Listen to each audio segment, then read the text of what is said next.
So when was the last time Mary wasn't around for a meeting? I think I heard indirectly she said it's been about 2 years since she missed a meeting. Wow. Impressive record.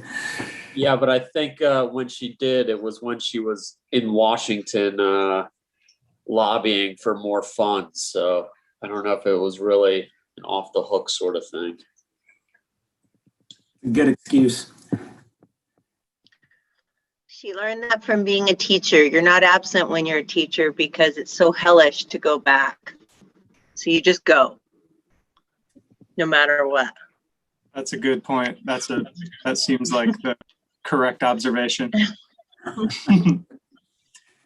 Well, cool. I think we're just waiting on Sarah to join in. I'm assuming she'll jump in momentarily, but it's 4 p.m. So I will go ahead and call to order this meeting of the Grant County Commission today, Tuesday, June 1st, 2021. We will have to start off the meeting at 4 p.m. as every meeting. We will have a citizens to be heard section. Are there any citizens to be heard at this moment?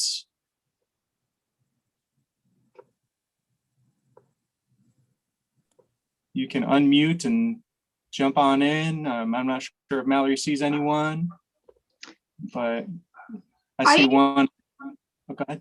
Sorry, Gabriel, I don't see anyone at this time and we don't have any chats. Great. Well, we'll have another citizens to be heard at 6 p.m. and we look forward to receiving any public comments during our meetings as always. Thank you.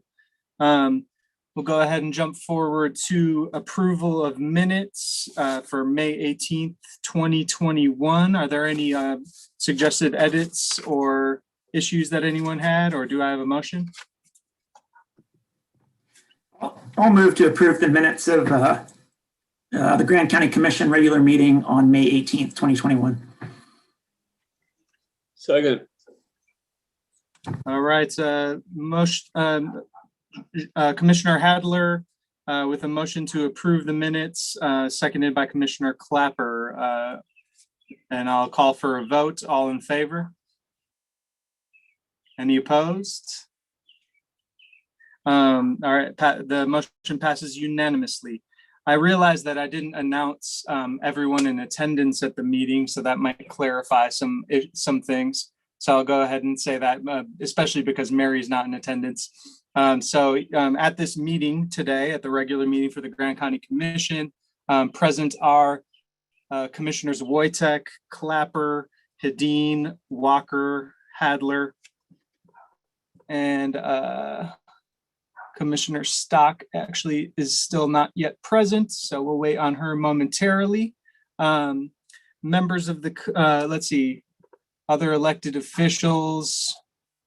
We have, doesn't look like County Attorney Christina Sloan is in the meeting yet. I'm sure she'll join us momentarily as well. Commission Administrator Chris Baird and Associate Administrator Mallory Nassau are also in attendance. We have Airport Director Andy Solzvig and Economic Development Director Elaine Gisler in attendance today. Gabe, this is Sarah Stock. I'm on the phone. Thank you. And so Commissioner Stock is also in attendance with us. So we have we have 6 out of the 7 commissioners in attendance. Mary McGann is not present today. So that's why I'm here to step in to chair this meeting. Thank you for your patience and allowing me to do this for the first time. All right, back to our regular agenda here. Ratification of payment of bills. The next item, I'll go ahead and just quote them out.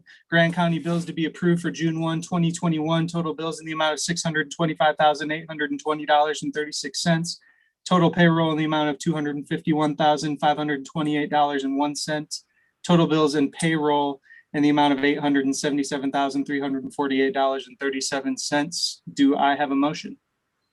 I move that we approve the bills as the chair just described. And a second? Seconded by Commissioner Motion by Commissioner Walker, seconded by Commissioner Hadler. I will call for a vote. All in favor?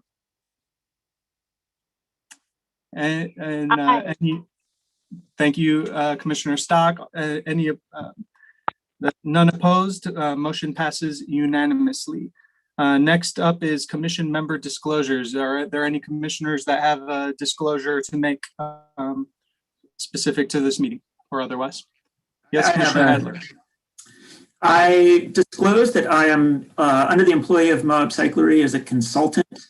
Moab Cyclery does business renting and selling e-bikes in Moab and thus Grand County, and I will recuse myself from the discussion and the vote on agenda item I, which pertains to e-bikes on the bike path. Thank you, Commissioner Hadler. Anybody else? All right, not seeing any. We'll move on then to general commission reports and future considerations. I'll start with Commissioner Clapper.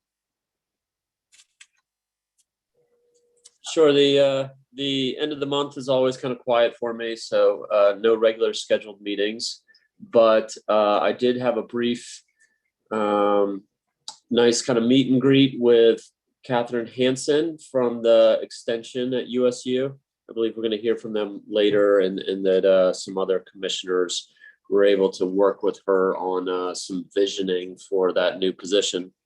So I believe that's all that I have to report now.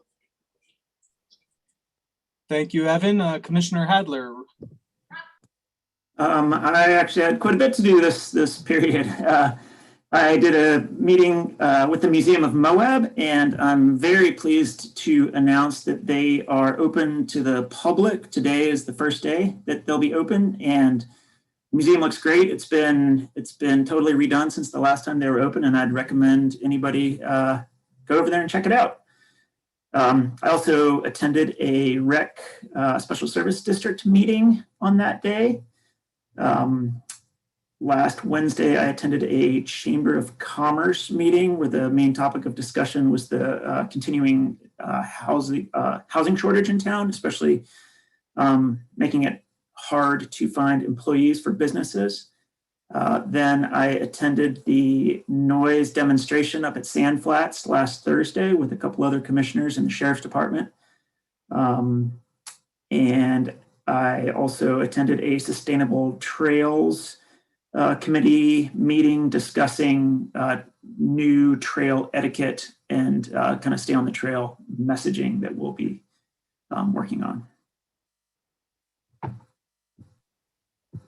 Thank you, Jacques. Commissioner Hedin.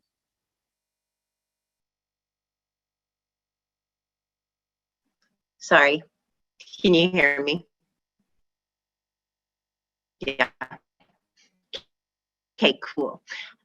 So yeah, I didn't really have any scheduled meetings per se either. However, I did attend the SCIC meeting, Seven County Infrastructure Coalition. They have reactivated the Eastern Utah Regional Connection, EIS, and is placing it on their active list. That passed unanimously. The commission did have a letter that was read, and I also made a statement just coming from a more personal basis. Related to that, we had another meeting on Friday the 28th, which with quite a few entities just kind of discussing that action and where we might go from there regarding that. We were in a meeting, and Kevin and Sarah, there's quite a few other people in these meetings, so they can add. We were in a meeting with the National Park Service talking about timed entry in the Southeastern group. I went to a joint water meeting with Mark Stilson, and they basically kind of went over the USGS 2019 study and showed very critical areas in our valley in which they're going to do additional studies. For example, the wetlands, the golf course area in Kins Lake. And lastly, a couple meetings with the Thompson Spring Cleanup. Again, that's slated for June 10th through the 15th. Gabe, I really appreciate you jumping in and volunteering, and we're always looking for more volunteers. And that should be it. Thank you, Trish. Commissioner Walker. Okay. Let's see. I had another meeting, maybe two, with our redistricting consultants, and hopefully we will have the portal up within sometime this week, and we can sort of unveil it to the public 2 weeks from now at the next commission meeting. So it's good that that's finally getting going. Also along with Jacques, attended a Sustainable Trails Committee meeting, had a meeting with BLM, talked about various topics, but one that comes to mind is they were talking about the problems they were having with dispersed camping, and they suggested that we add to our, stay on the trail type messaging, stay undisturbed. Don't create new campsites. Don't just go driving all over the place. People need to hear that, which I think is a good idea. I was also at the noise demo at Sam Flats. That was interesting. And I participated in the national meeting with the regional office of the National Park Service that Trish mentioned. So. Hey, Kevin, can I ask you a question? Do you mind, Gabe, if I ask him a question? Please do. Do. Talk at all, when they're talking about dispersed camping, are they talking about waste management also? And I'm not just talking about human waste, but also trash. Are they discussing that at all, or? Human waste did come up, and trash. They didn't mention trash, but that could be an issue too. I think the main thing is that we obviously don't have enough law enforcement people to go inspect every campsite. So if we're gonna make this ameliorate this problem, it's got to be through messaging. And so the main point I wanted to make is we should add dispersed camping alongside stay on the trail and don't make too much noise in town as part of our messaging strategy. And I actually have a question for Trish now, since she asked me one. You mentioned that the SCIC had reactivated the EIS. Is that what you meant literally, or did they just put it on their own active project? I'm sorry. Yeah, just put it on their active project. Thank you. Yeah. Great. Thank you for that dialogue. Commissioner Stock, you're up next.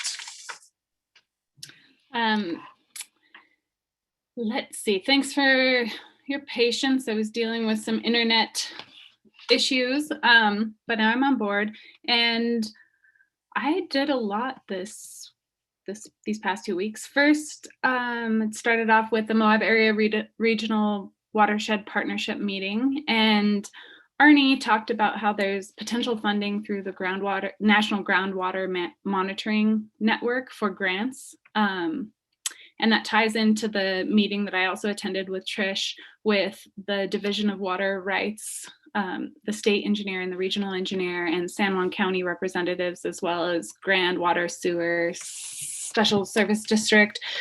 We all had a meeting and talked about the need for monitoring and sort of the path forward. And while it still seems rather confusing since there's no entity necessarily responsible for overall water in this entire watershed, we are on a path forward where it looks like our communities are going to come together to be able to fund some needed monitoring for our aquifer.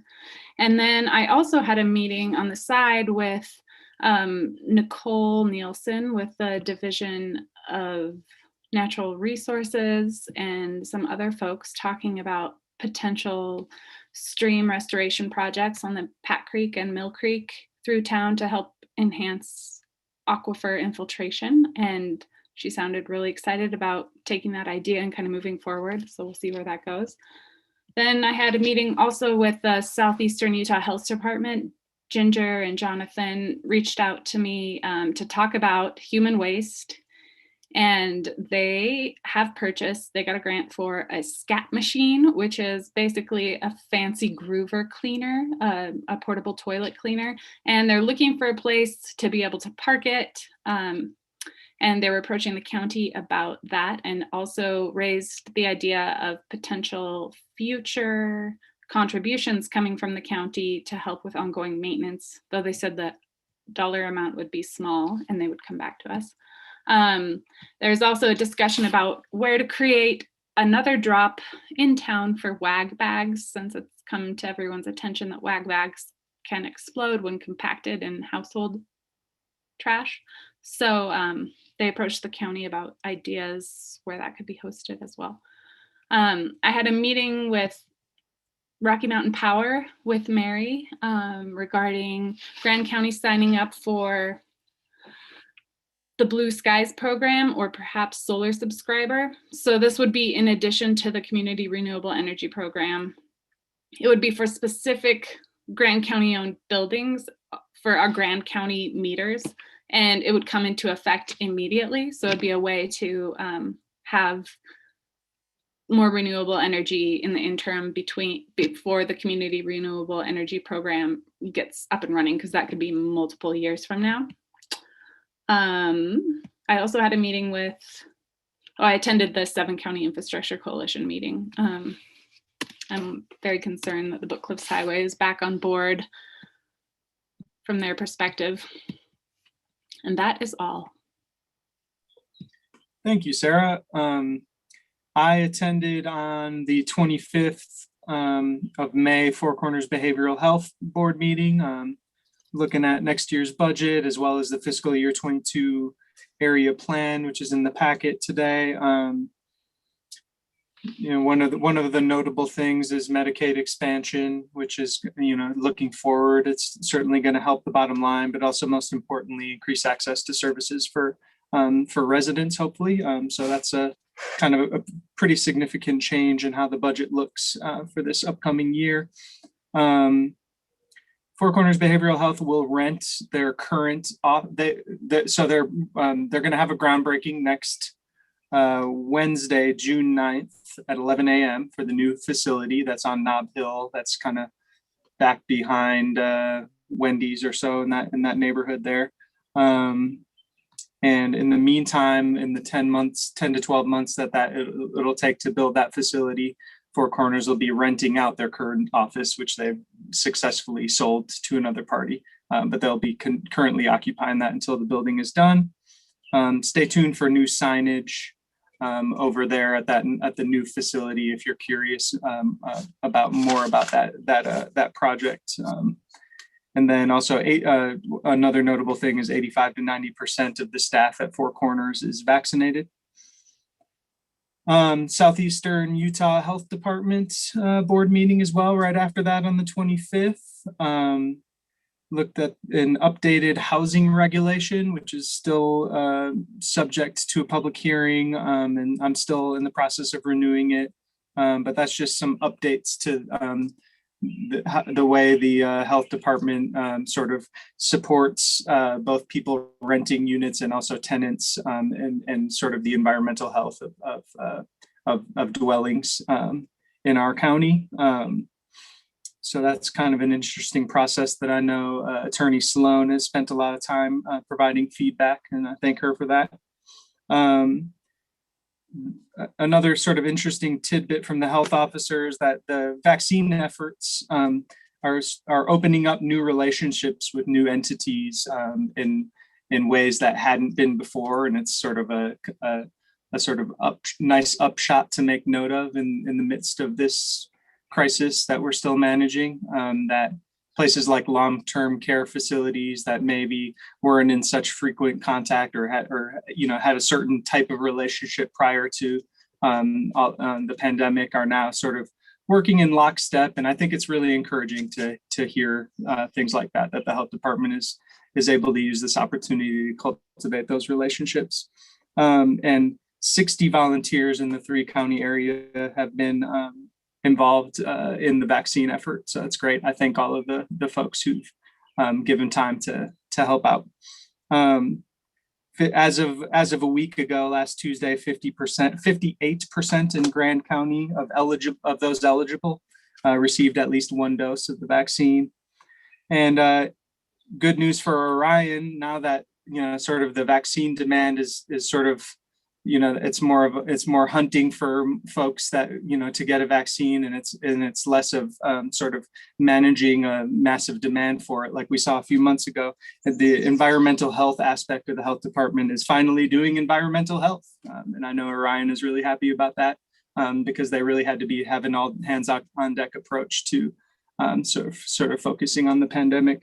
And that sort of, it happened to coincide with some major, I don't know if I would say major, but there was a series of foodborne illness outbreaks, right as sort of that shift occurred. So it went from one busy pot to another. So that's kind of interesting, but good to hear that they can sort of are breaking back to a little bit of normalcy there. I attended an AOG meeting last Thursday. That was the 27th.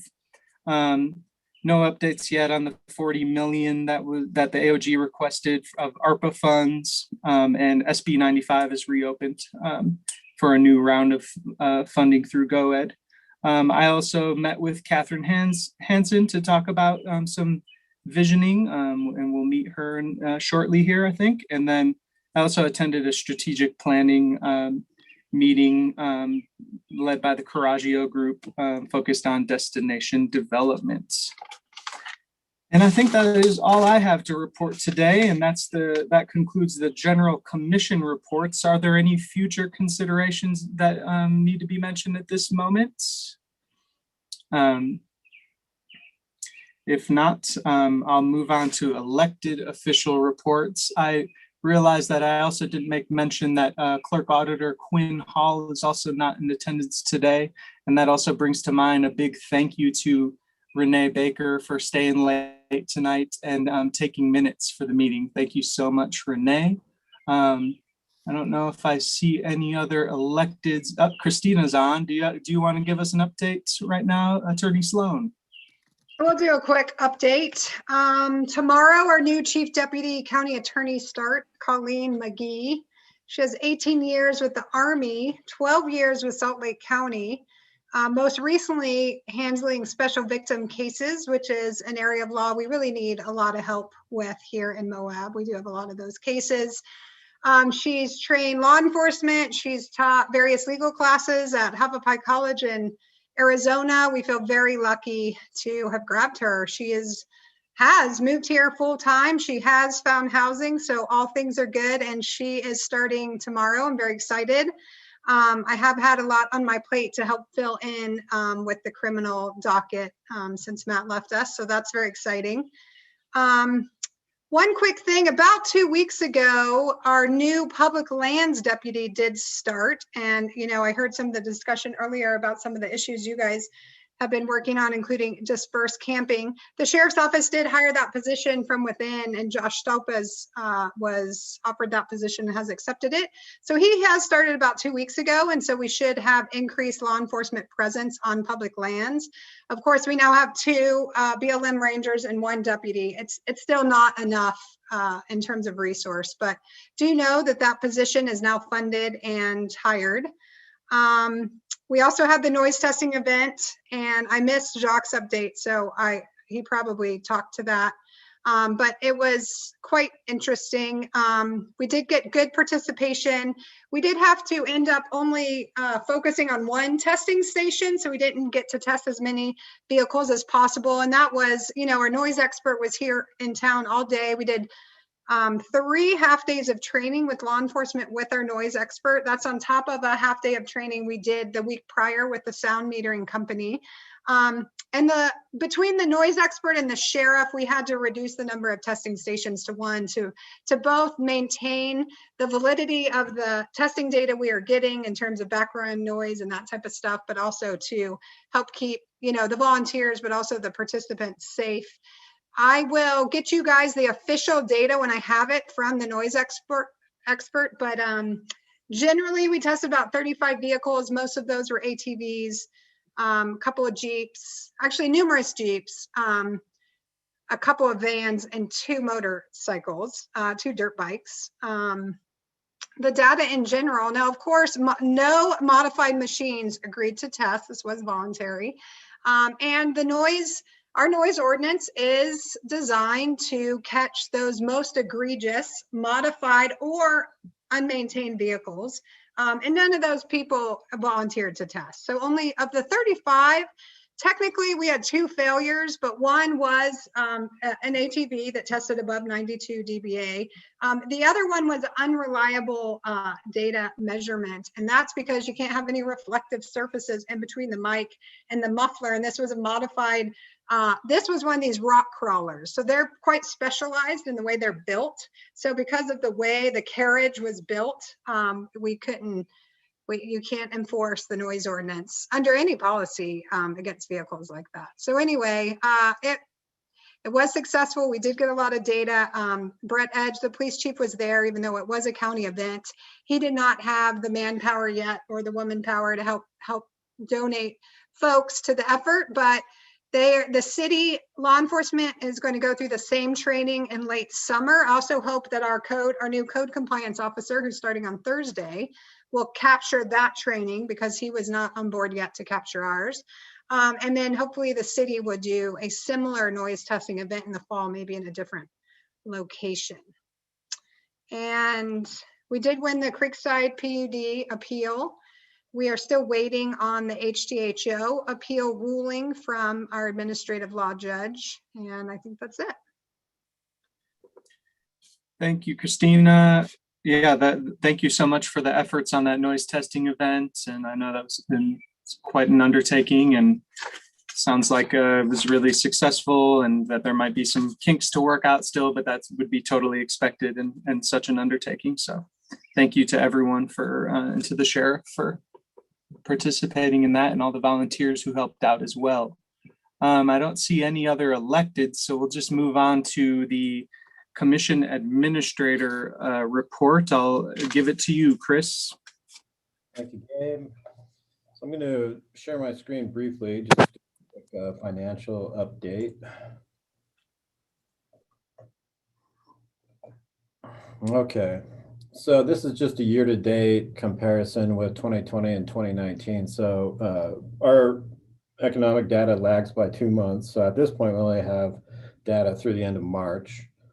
And the long and short of it really is that as compared with 2019, we're running 153% between all of our various sales and use taxes. TRT is really leading most of that. Obviously, as compared with 2020, it's substantially higher because 2020 was an outlier with March being largely shut down. So we're 213% relative to 2020. These are actually, fairly unusual statistics. I've got about 20 years worth of sales and use tax data. And in some of the higher years, we'd see close to 20% growth, and that's annual.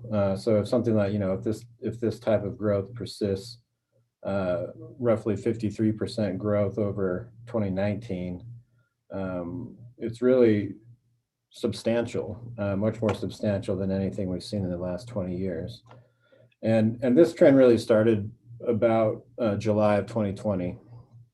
And I'm not entirely sure what the cause is. Maybe people, were locked up during COVID and they're still raring to go and get back out into the world and go camping and do some fun things again. But it's definitely a significant trend upward, economically speaking. And so, anybody have any questions on that? Yeah, just to clarify, these bars it's just January through March of 2019 versus January through March of 2021, right? Yeah, and 2020. So the blue line is 2019, the orange line is 2020, and the gray line is 2021. So I'm kind of throwing 2020. No, off the top, like if we were to compare fall of 2020 to fall of 2019, is it up similar amounts, or is it just like a January thing? No, like I say, these kinds of trends started in July of 2020. Let me see if I can just really quickly bring up Yeah. I guess more generally, I'm just asking, is this 50% increase, is that what we're expecting for the entire year? Or is that just saying that there was, winter is usually dead and it was not this year? That's Well, I didn't know what to expect, to tell you the truth. And so what we did in terms of budgeting for revenue was to budget for roughly flat growth relative to 2019. So that obviously means if it persists through the end of the year and we see this kind of growth carry across, and we may, because like I say, it's been fairly substantial. See if I can, so over here you can see it's kind of small on the screen, but in about July, our revenues started to exceed that of the prior year, which was 2019. And so we've definitely been increasing gradually relative to the prior year. And so you can see we started off, we eclipsed 2019 in July of 2020, and then it's continued to grow and continues to grow even further. The trend is breaking away continually since then.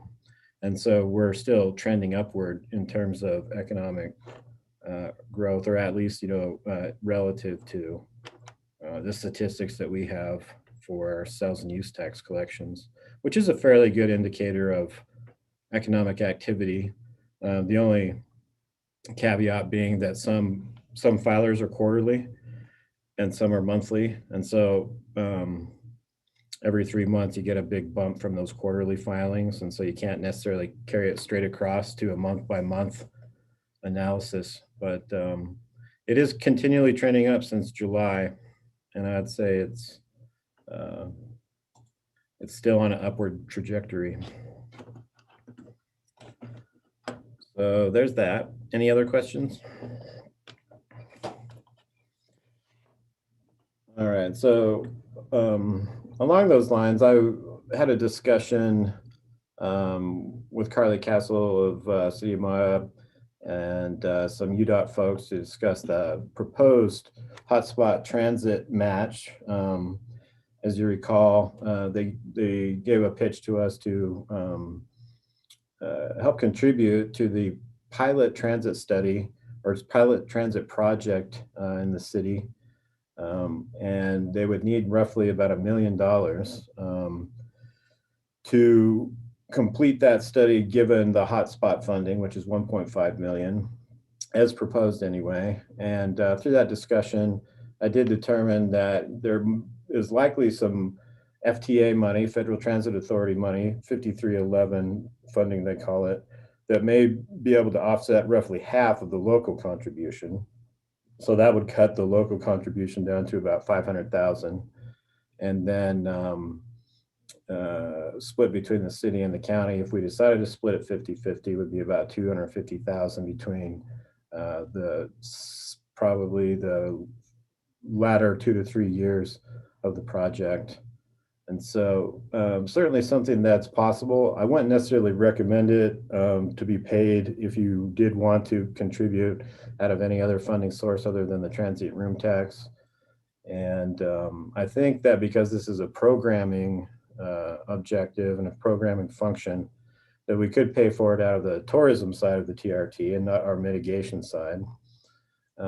It is a pilot project, however, that's not anticipated to provide any substantive congestion relief. It's more of a sort of a getting our foot in the door with the transit project and then building it from there. And at this point, it also is targeting providing services almost entirely to visitors and tourists on Main Street, which is a little discouraging to me. I'd like to see a transit project be somewhat more geared toward local needs, but I think that initially it's probably okay to begin this way, and I think that if you wanted to, we probably would have the capacity to provide about 250,000 over the course of the project via transient room tax monies if you wanted to. And so I'll work that up. And I indicated to Carly that I would put it back on the agenda for the 15th for your consideration. So just wanted to give you a heads up about that discussion. And Chris, sorry, pardon my ignorance. I mean, how does this relate to the 3 hotspot things we discussed at the last meeting? Is this? Yeah, it's one of the 3. And so one of the 3 projects is the transit pilot.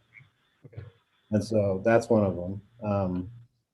And so I think that, you know, I'm a little bit disappointed that that there wasn't a more equitable split of that money between county and city projects. But I do think that, you know, in the long run, if this transit program does have the capacity to relieve congestion, that it's going to be universally applicable to all the residents of the county, not just the county residents that live in the city.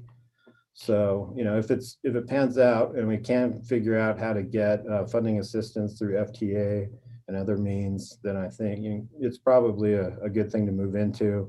And in the future and in the long run, you know, expanding the program to provide transit for locals to get to work, grocery store, back home, whatever.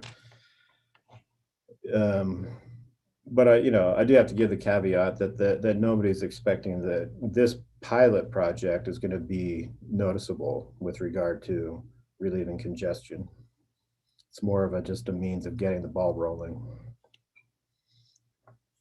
So anyway, no decisions have to be made right now, but I will put together an agenda for that. And UDOT and the city is asking us to make a decision about whether or not we want to make a soft commitment to those funds. The only way to make a hard commitment and to bind future commissions would be to sign an agreement.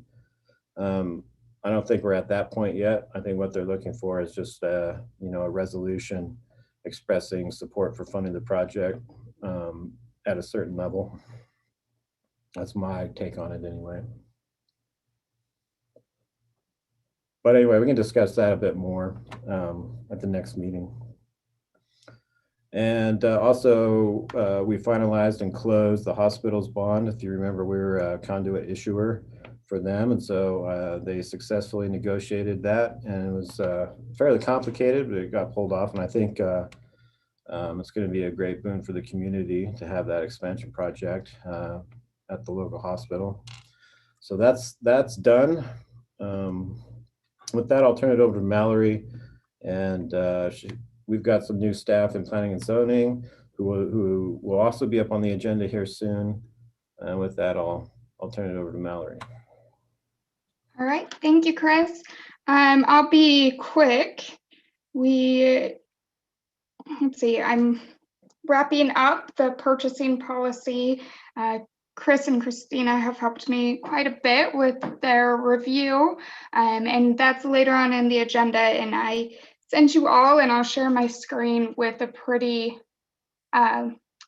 detailed description of what's been changed and the decisions that we're asking you all to make tonight for wrapping that up. And then my plan is to move on to updating our surplus policy as well as our general policies and procedures. I know Kevin and Mary both offered to help with the potential agenda formatting change and start time. And that would also need to start from the general policy.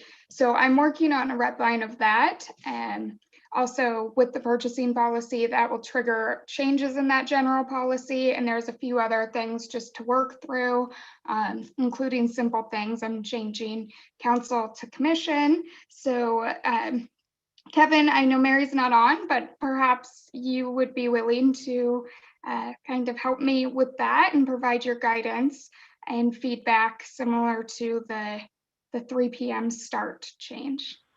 Yeah, happy to do that. Great, thank you. Outside of that, as Chris mentioned, John, our new planning and zoning director, John Gunther, is on, and he'll speak in just a little bit, but welcome, John. I know Kevin, Sarah, Gabriel, you all met him, but if you haven't met him, I encourage you to stop by. John has successfully made me laugh every single day, and I've really enjoyed getting to know him. So I'm excited for you to hear from him. And to keep that moving, I will stop talking. So unless there's any questions, that's all I have. Thank you both, Chris and Mallory. So yeah, we'll jump into the next section of our agenda, which is department reports. And we'll start on the report on the weed department. And it's my honor to introduce Izzy Weimholt, our new weed department director. Hi, can you hear me? Yeah, welcome. Oh, hi, I'm Izzy Weimholt. I just started with the weeds department, and I have a little PowerPoint presentation for y'all. I'll keep it short, but I'm just going to share my screen.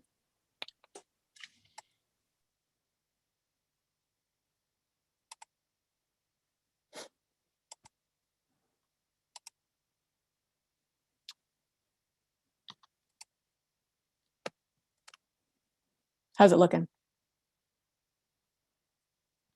Good. Okay. So this is the weeds department annual report. It started, Tim Higgs retired at the end of April, and he helped me set up this report, and here I am finishing it off. So here we go. Here's a general overview of our projects this year. We collected Biocontrol, which is some insects that kill Russian knapweed. I'll get into that next. Giant Reed project is one of our things in town, are mostly a winter project. African Roux, first report in the state. It's a pretty big deal. Our education and outreach that we do year round. Our cooperative weed management areas, which are partnerships with other agencies that do similar work, such as Purple Loosestrife rafting trip and Meadow Creek in the Book Cliffs, and then just general noxious weed control. So I'm going to get started with that. Our first thing is Biocontrol Collection. This photo is from March 10th of 2020, right before everything got a little bit nuts. This is near Cisco, and we were collecting galls, which is something that is formed by the gall wasp on Russian knapweed, so that we could send them to the Palisade insectary. So just to reiterate, we did about 100,000 insects collected, I think on only that day. 32,000 insects released in Utah. We've had 8 releases in Grand County, and these wasps have been released in Utah, Wyoming, Colorado, Nevada, Montana, and Washington. These insects are worth about $50,000 to $100,000. All right, this is our giant reed project that we do mostly in the winter, and it is all on private property in Moab, Castle Valley, and Thompson. So these 2 pictures are 2 houses before we treated and after. We spent about 60.4 days on this project, and it is 100% funded through the Integrated Species Management grant, which is, I guess, on the consent agenda for later. This is African Roux. Again, pretty big deal. It's a very important plant that has not been found in Utah yet, but it was found here. It was found off of 313 on Gemini Bridges Trail, not road, at the intersection of a oil pad and the 7-Up Spur Trail. That's a mountain bike trail.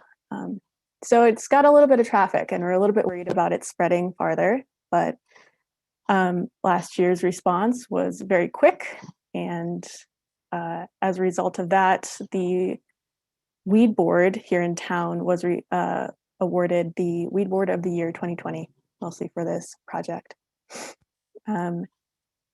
This project is going to require both chemical treatment, but also cultural control, such as a fence and signage, as well as pamphlets and education about this plant, because it's pretty unknown so far. Education and outreach. The first portion is what the department itself has learned and what we've done for our personnel. We've gone to several UWCA meetings. We participate in the North America Invasive Species Management Association conference, lots of acronyms. We are active members of the Southeastern Utah Riparian Partnership. We go to Bio-Summit meetings about biocontrol, also active participants in the Dolores River Partnership meeting.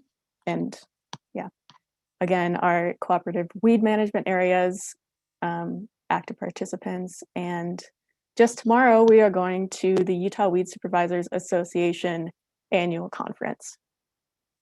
The weed department has also provided herbicide training for Utah Conservation Corps. That's actually what we were doing this morning. And we also have created educational pamphlets for the African Roux, awareness. Those will be dropping soon. They're currently being printed. This is one of our CWMAs on the Colorado River, targeting purple loosestrife. And that was a collaborative effort with Mesa County in Colorado, the DNR, Forestry, Fire, and State Lands. And we traveled from Loma, Colorado to Westwater, Utah. We did not go through Westwater, we took out there. We've also done a CWMA from Cisco to Dewey. And luckily, thanks to many years of previous work, we only had to remove 20 plants. Meadow Creek CWMA. So the two photos that we just saw, I'll do it again because I love this. This is from 2005. And this is just from last month, 2021. This is another CWMA with SITLA, School and Institutional Trust Lands Administration, Uinta County Noxious Weeds Department, and the DWR, Department of Wildlife Resources. This is targeting hoary cress, and it has been almost 20 years of work in the book clips. And then this is just going to be a quick overview of some herbaceous weeds that we've controlled. I'll go through it pretty quick. Diffuse knapweed, 2.01 acres treated, and the larger photo is of the seed weevil biocontrol. Black henbane, 3,114 plants removed, and it was mostly mechanical work by the Utah Conservation Corps and Weed Department personnel. This was the first year that we subcontracted to the local youth corps, and it was extremely effective. Hound's Tongue was also under that same subcontract, and we got 11,540 plants removed, 4.75 acres treated, and unfortunately, we did just find a new infestation in Mill Creek, right near town, on an old tamarisk treatment site, which is a bummer, and but we've already started working on it. Canada thistle, 1.331 acres treated. Hoary cress, 6.5 acres treated, mostly found along river corridor. Ravenna grass, we just last year listed it as a class 4 noxious weed on the county weed list. It is not state list yet. Most of the treatment has been mechanical removal, so digging, and we found it in all perennial streams and creeks around town. We have removed 947 plants, and that was with help with other local youth corps. This is a pretty popular plant in people's yards, and unfortunately, it has escaped into the native ecosystems. Musk thistle, 0.1 acres treated, 53 plants removed. Russian knapweed, this is a picture of Casey Riches treating it with our truck hose rig, and we've treated 21.69 acres. Scotch thistle, 330 plants removed. Oops, battery's running low. Sorry about this.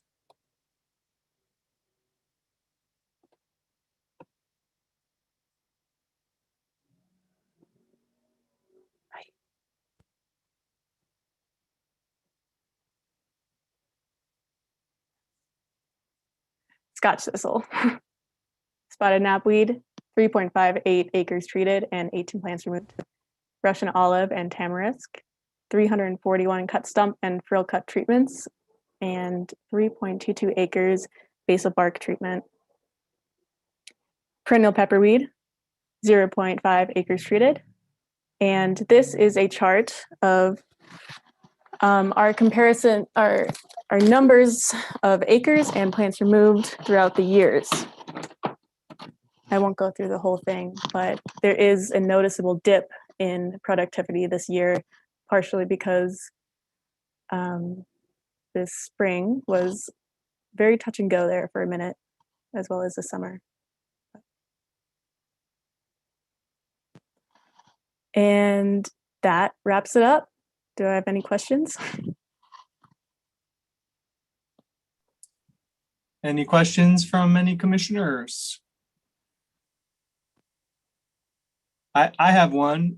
Izzy, welcome and congratulations on becoming director. Thank you. Would you say that they're, I guess not welcome, you've been around, so I guess you knew it. Would you say as a new director, is there anything in particular that you're looking forward to accomplishing, or? Yeah. Definitely. One of my main goals, starting as soon as possible, is to increase our public education and outreach, starting with the herbicide trainings and moving on to educational resources, as well as, I don't know, group weeding activities, bringing the community into some of our projects. That's what I'm excited to start doing. Awesome. Any other questions? Yeah, I was curious. I know parts of, say, the right fork of Mill Creek have had a pretty thorough Russian olive treatment, but then other parts hasn't started. Are there any long-term plans for covering other sections of the canyon? Sorry, my computer keeps running out of battery.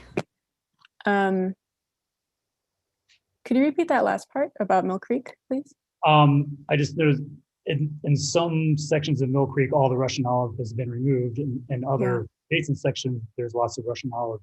I was curious, is there a long-term plan, or is it just done as funding becomes available? Yeah. The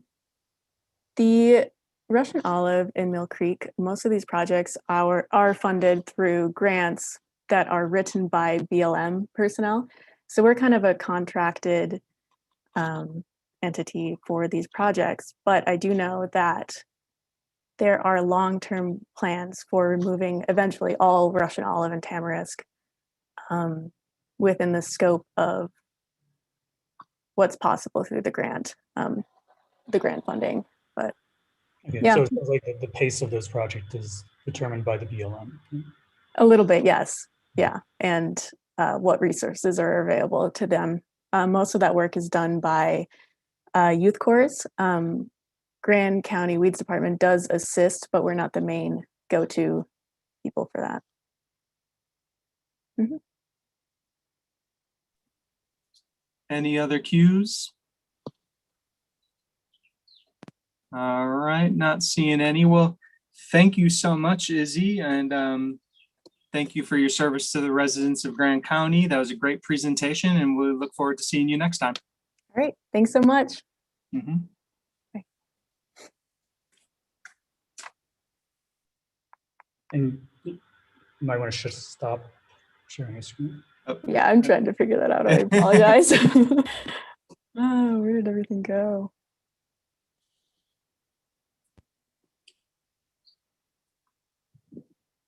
All right. And now it's again my honor to introduce the new Planning and Zoning Director, John Gunther. John, take it away. Thank you, Chairman Wojtek. Very good to be with you this afternoon, I guess it is. And hopefully I'll have a chance to meet all of you. I know I've met Kevin virtually and called him at least once anyway, hopefully not more than once, but and I've had a chance to meet some of the elected officials. So I just quickly, sorry I don't have the video and audio presentation that Izzy had, which it's pretty hard to follow a weed presentation with planning. I think we tend to be so long range oriented, but we got a lot of projects too, just not as visual as Izzy's was.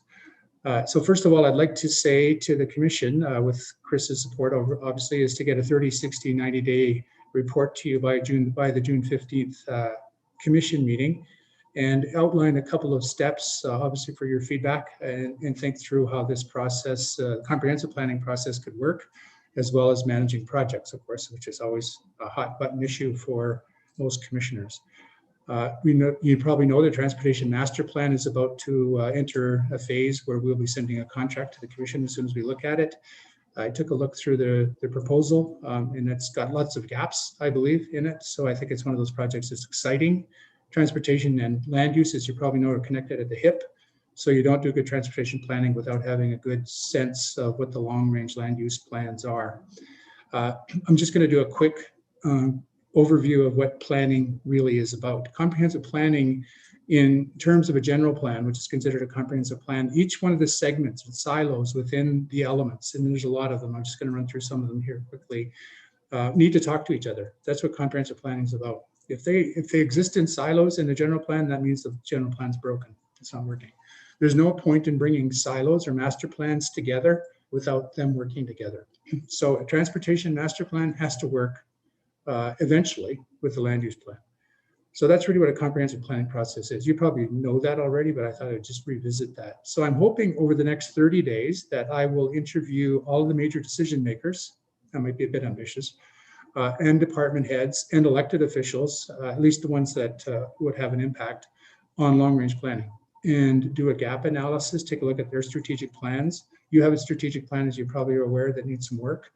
What we normally would do in comprehensive planning is take the county strategic plan, which is a long-range document, and put it into the general plan. In fact, it becomes embedded right in the first part of the strategy section, right after public engagement and decision making.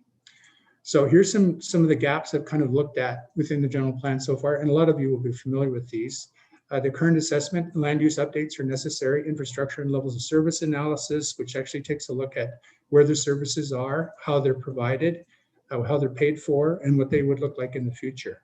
Regional and fringe area planning, that's always the biggest thing with planning, is regional initiatives, and it's always the biggest challenge.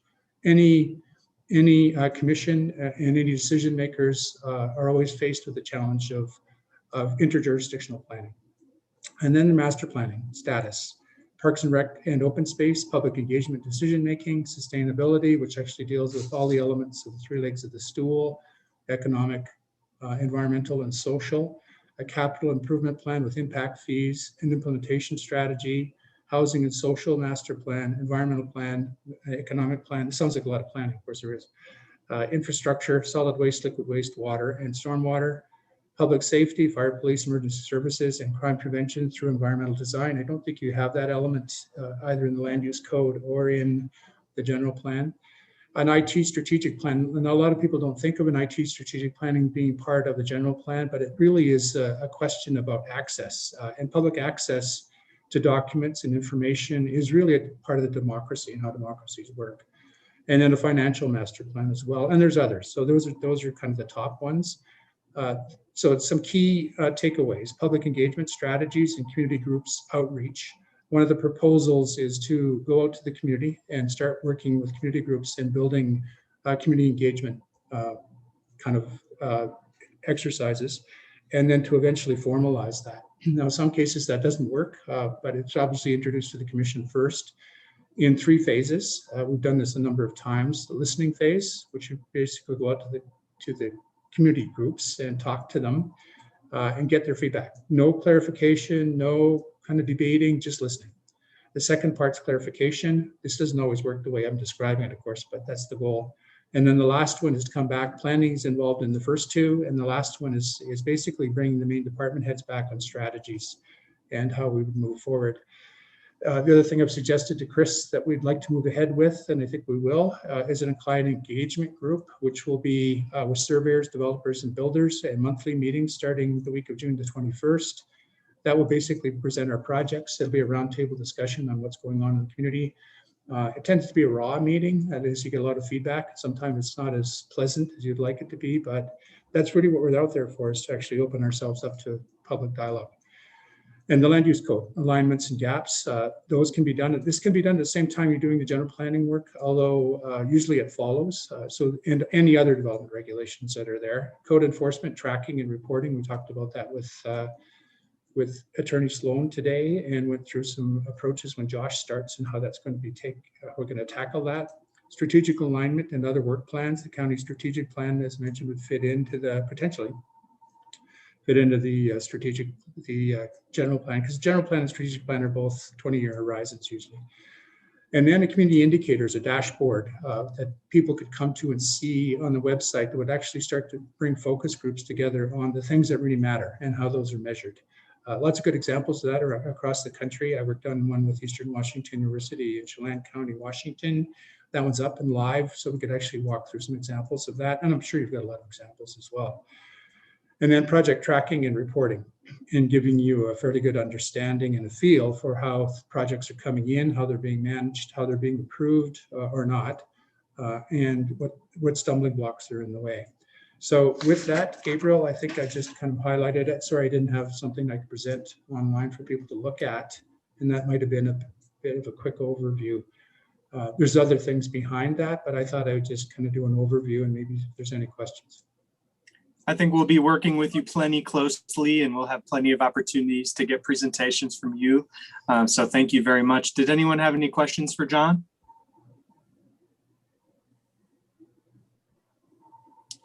All right. Well, I just have a quick comment.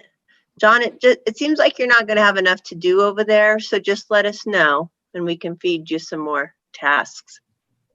Yeah, if you got anything that's you're just too busy with, just send it our way, because we'll be glad to do it. I appreciate that. And Trish, thank you for finding me a place here too. You bet. Oh yeah, and along those lines, I just wanted to clarify. John and I have been discussing that. I think it would be John's preference to do the general planning in-house. John has a lot of experience with that.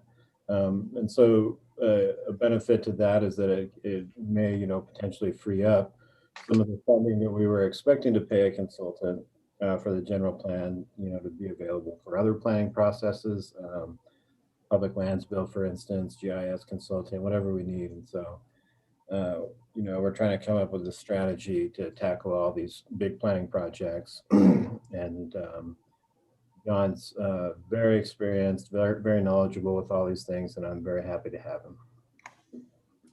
Yeah, agreed. I am elated to have someone with John's skills and experience with the county in this position at this time. And thank you so much for taking the time and being here with us this evening, John. It's going to be fun. Thank you. All right. Next up, we're going to be passing on to agency reports. And first up, we have Biga Metzner, with the Film Commission Director, with a report on Moab to Monument Valley Film Commission. Take it away, Biga. Hello. Hello, everyone. Commissioners. Now we are all commissioners together. Wow. I think that the segue from weeds to celluloid is awesome, with planning and zoning in between. I actually do have a little bit of a visual ride to take you on. And so I will make an attempt to share my screen, which I have never tried. So hold please while I attempt this. Let's see if I can get it to work. I don't know what you guys are seeing, so something like that. Looking good, thank you. Okay, cool. So yeah, I figured then rather than what I normally do is just talk, chat, I'd give you a couple of things to look at while I was talking and chatting.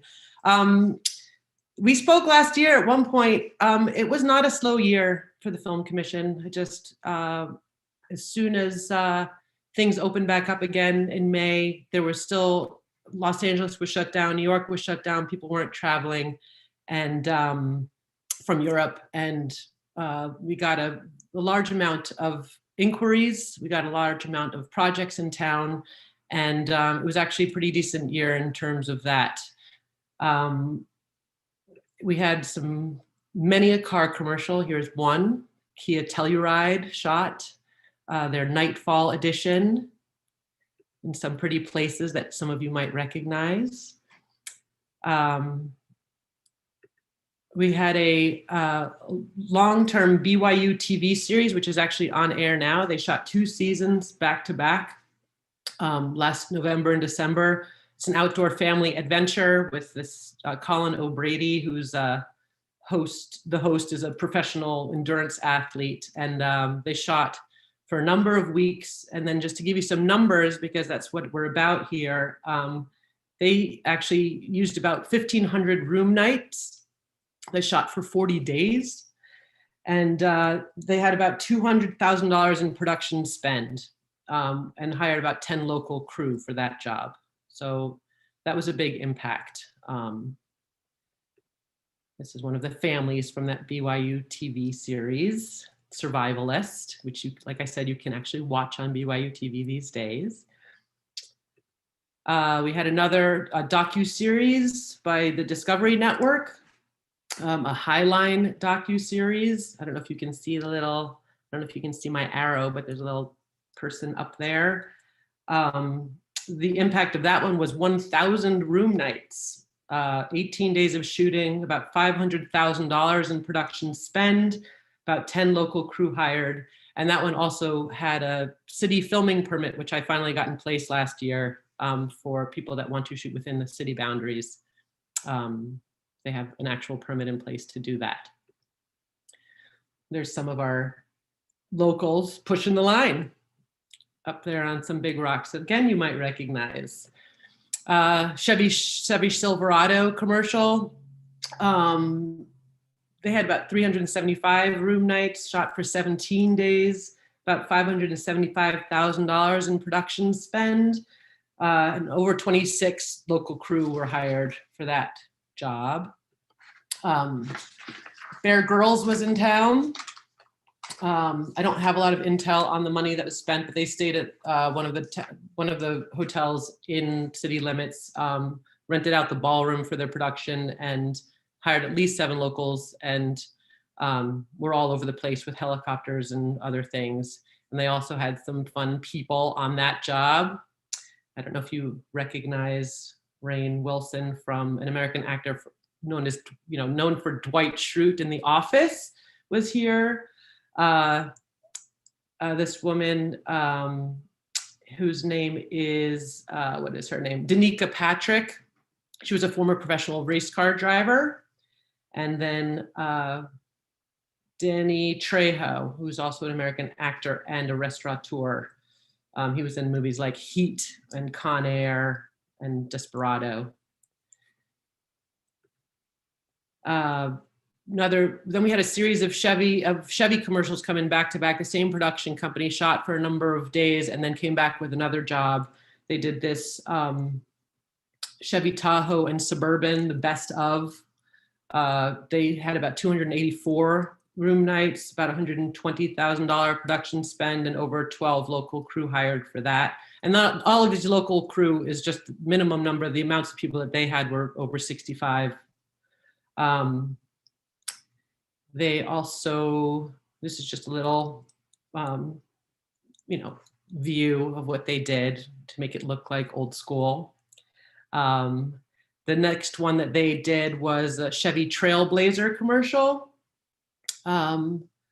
This is all part of the same impact, but you might recognize that rock as well. And then in this part of it, you actually, one of your own was actually hired on this for his professional skills as a rock climber. Mr. Evan Clapper participated in this shoot. We had Netflix come to town for the world's most amazing vacation rentals. They also had a city filming permit in place. They only had about a 5-day shoot. They did a 5-day scout, a 4-day shoot, spent about $10,000 in rooms, about $17,000 production spend, and hired about 4 local crew for that job. Some of you might have been here and done things like this in the past. It's just another viewpoint of the Netflix show that was here. This guy, a British photographer, incredible, David Yarrow, does these large format black and white photographs. And he came 3 separate times within a couple of months. He was trapped in the United States, couldn't get back to England, and decided to make the best of it. Traveled all over doing this series called The Wild West. And this was up at Pucker Pass when it was still snowing, just above Long Canyon Road. But he ended up shooting in 2 other locations as well. And this is turned out to be a beautiful double-page spread that he has in this journal that he comes up with. But his impact was about 13 rooms, 13 room nights, 7 days, $80,000 in production spend for just him and his people. Here's some press that came out on Me, the Moab Area Real Estate Magazine, the February-March issue. You know, if you like to read about film commission-y things, you might be able to still find that. So what I just finished was some of the jobs that were in town. That is not even all of them, and I just wanted to give you a little bit of a visual, input on some things. This is the second page of the double-page spread. You can recognize there are little miso tunks and the film museum and other important things that might have happened in the world of filming. We just celebrated the 30th anniversary of Thelma and Louise a couple Fridays ago, the day of the hellish rainstorm and wind. I got a grant from the Utah Film Commission to put on this screening, and I also, they participated in putting it on with me. And it actually turned out to be really fun. We did our first ever brew garden at Swanee City Park, and people actually showed up. We also had free popcorn. We had one of the guys from the Moab Food Truck Park make gyros and sold them. Larry Campbell showed up with his Thunderbird that was actually in the movie. And this, on the picture on the right-hand side, you can see Thelma and Louise. And then my friend from the Utah Film Commission, Allie Russell, and her friend, who's a photographer, reenacting that moment in the actual Thunderbird the night of the actual screening. The wind settled down just enough at 9 o'clock for us to make the call to put the screen up and show the movie. That lasted for about an hour and a half. And then me and the director of the Utah Film Commission ended up standing for way too long behind the blow-up screen, trying to keep the wind from tacoing the screen. And at a certain point, and about an hour and a half in, we decided to make the call to let it be what it was. But everyone was very, very happy, and it was a really fun event. And I continue to, move forward with doing things like that, as well as my free movie Moabs. We've done Monsters, Inc. We did Thelma and Louise. This coming Friday, June 4th, we have The Croods, A New Age coming up at Swanee Park. It gets dark, always free popcorn. And we do a raffle of the DVD of the movie that we are giving away. And then you can see the list of a couple other things that we have coming up. For July 4th weekend with the city, we're actually doing a Saturday screening rather than the normal Friday, but we're also gonna have a brew garden for that and show Ferris Bueller's Day Off, and then a couple other movies. The Wizard of Oz, I love, I adore, but that might change to more of a brew garden movie also, although I think you can sell beer and watch The Wizard of Oz, but I don't have other people in total agreement with me on that one. And then last but not least, you might recognize this guy. If you don't, then say the word. But I went for a few days scout with Mr. Kevin Costner was in town trying to look at Utah as a place that he wants to film a project that he has been writing since 1988. It's not just a movie, it's about a 5-movie series or a limited screening of, he does about 12 hours that he wants to shoot something he's been writing. So I'm hoping that that the state of Utah can get their incentive stuff in order to facilitate guys like him, as well as the independent feature that I was scouting with a couple weeks ago that are coming back to rescout and maybe wanting to shoot this fall. That's always what we're up against, is the state being able to help fund these things. And it's not giving money away, it's just, it's bringing impact, it's bringing money, and then we get cool projects to show for it. So overall, I continue to do what I do, facilitating these projects that come to town, the fun stuff with the community. Yeah, I keep on trucking forward. This December, it'll be 5 years already that I have been the director of the Moab to Monument Valley Film Commission. And that's kind of crazy, but true. And I'm just, keep moving forward. And that's it for me in terms of my visual stuff. If anybody else has any questions, then then please ask. Thanks so much, Biga. Any questions? I might be the only one more excited about Danny Trejo than Kevin Costner, but I'm officially jealous of Evan. Then he got to work on a commercial, you mean? Right. I can tell you the story. I wasn't there, but it was definitely, there was some, it's big rocks. It's like, I don't climb, that's not my thing. I ride horses, but yeah, definitely climbing rocks and showing people how to get up there properly and stay up there. It's dawn till, to get the shot. There's other people that know how to do that better. I just help them find those people. Yeah, and it's, that was a fun project. It worked out well. There was a lot of people in my little crew that came along with that. So definitely a lot of job creation there. And it's nice to kind of get a change of pace where we're still working with visitors, but they're not the typical tourist. And just kind of seeing how these guys are motivated to get stuff done. Often money's not much of an issue for them. So the idea of just like, bring all the lunches, get all the stuff. We need a UTV, throw money at that too. And so it's nice to that you're able to bring these projects into the community, Biga. And I think that it often actually has a smaller footprint than some of the industrial tourism that we have. So thank you for saying that. Yeah, that's definitely one of my biggest pitches, and as well as what they leave is money, and and that's pretty much it. They come, they leave money, they go, and most of them have film permits in place, so they have to do it properly, and we can control film crews. We can't control the other type of civilian tourism that comes into town. And I have to say that during the pandemic, as it continued to go on, we never had one project that got shut down because anybody got sick. That happened in other places, but COVID protocols were in place. The health department knew what was going on at every level. And we had COVID officers in place, and each production brought their own people if need be, or they hired local compliance officers if we had them. And yeah, so that was really, I feel very lucky that everything continued as it needed to, even in the midst of something that was pretty horrible in a lot of places.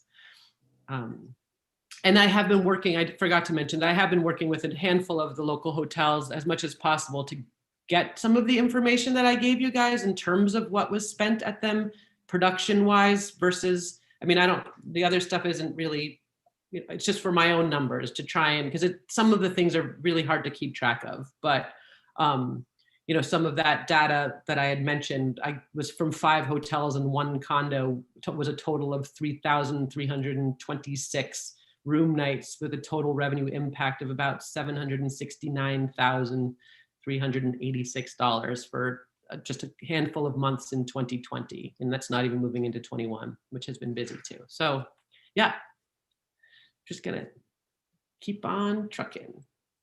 Thanks so much for trucking, and lots of fun stuff. And yeah, we'll see you next time.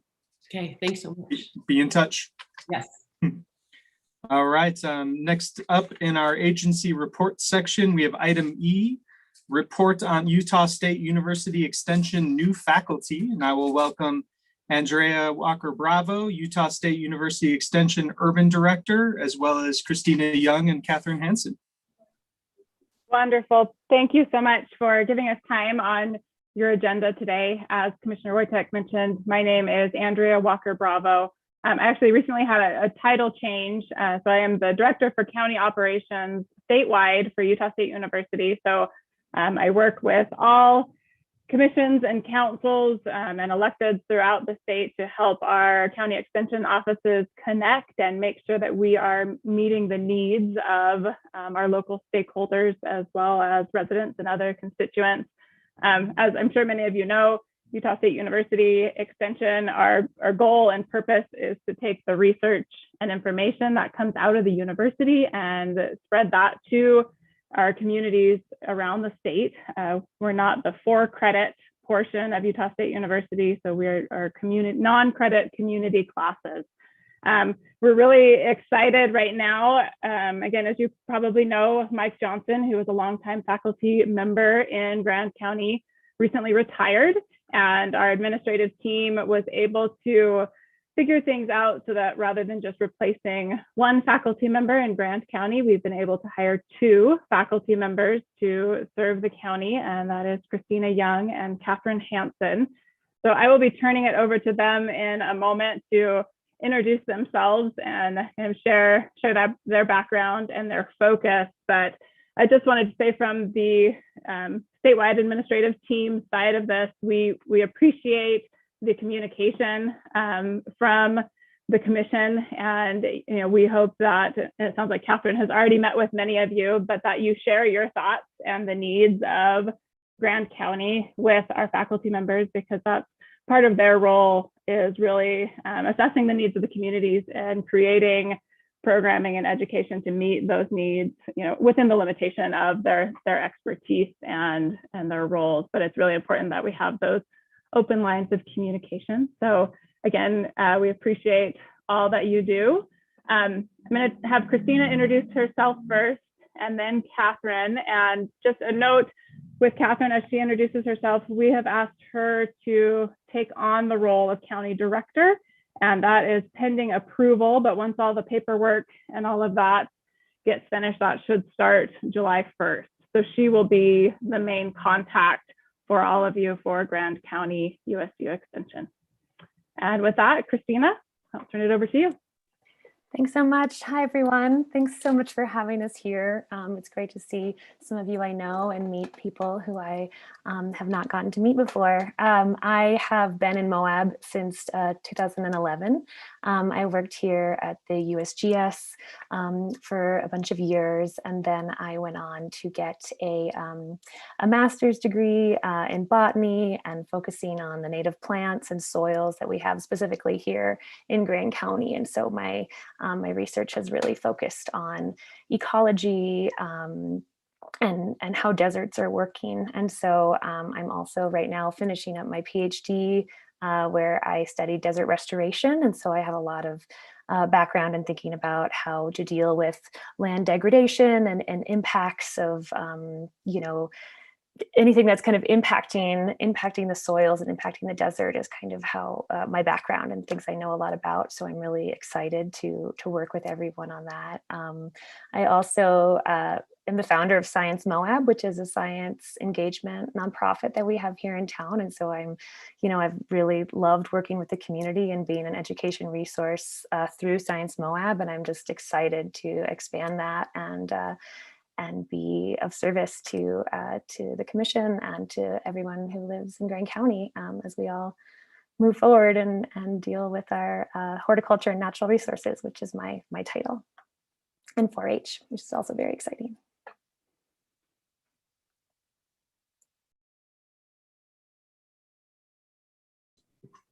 I'm Thank you, Kathryn Hansen. Oh, sorry. Oh, go ahead. No, Nope. go right ahead. You jump ahead, Kathryn. Sorry, that was an awkward pause. You go right ahead. We'll wait for questions after you're done.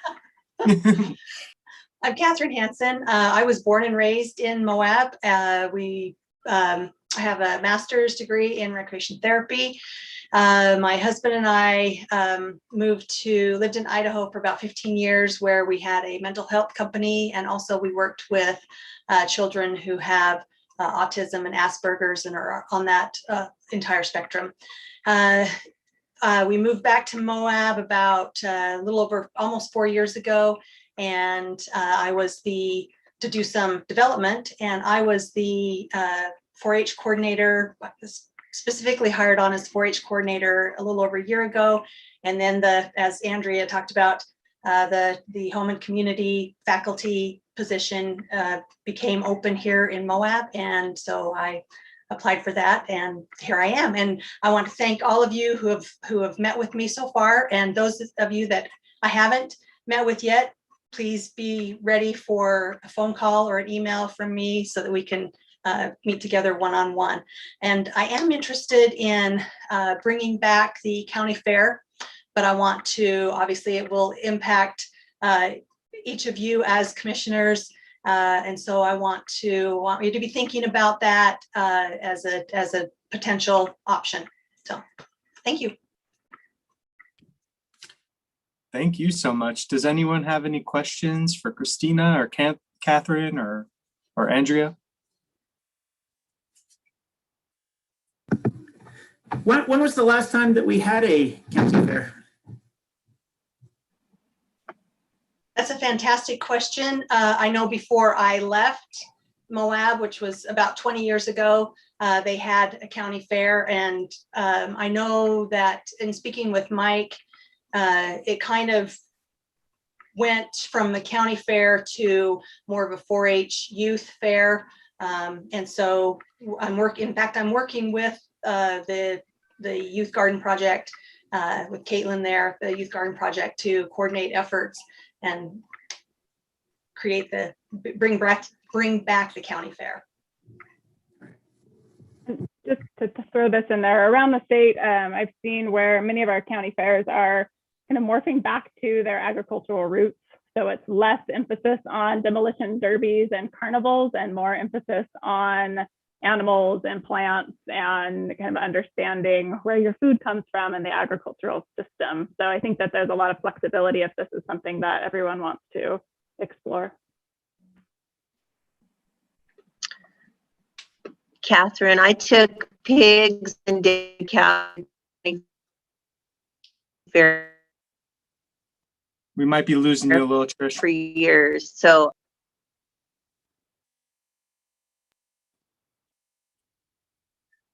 there, can you hear me now? Yep, you're good. Now I'm good. I said, Kathryn, I took pigs and dairy cows to the county fair for years as a kid, so I'm a huge supporter. I think it's a great activity for kids. Yeah. Any other questions or comments? Thank you again, and please reach out to Kathryn, Christina, or myself if you have any questions or any concerns. We're here and happy to help.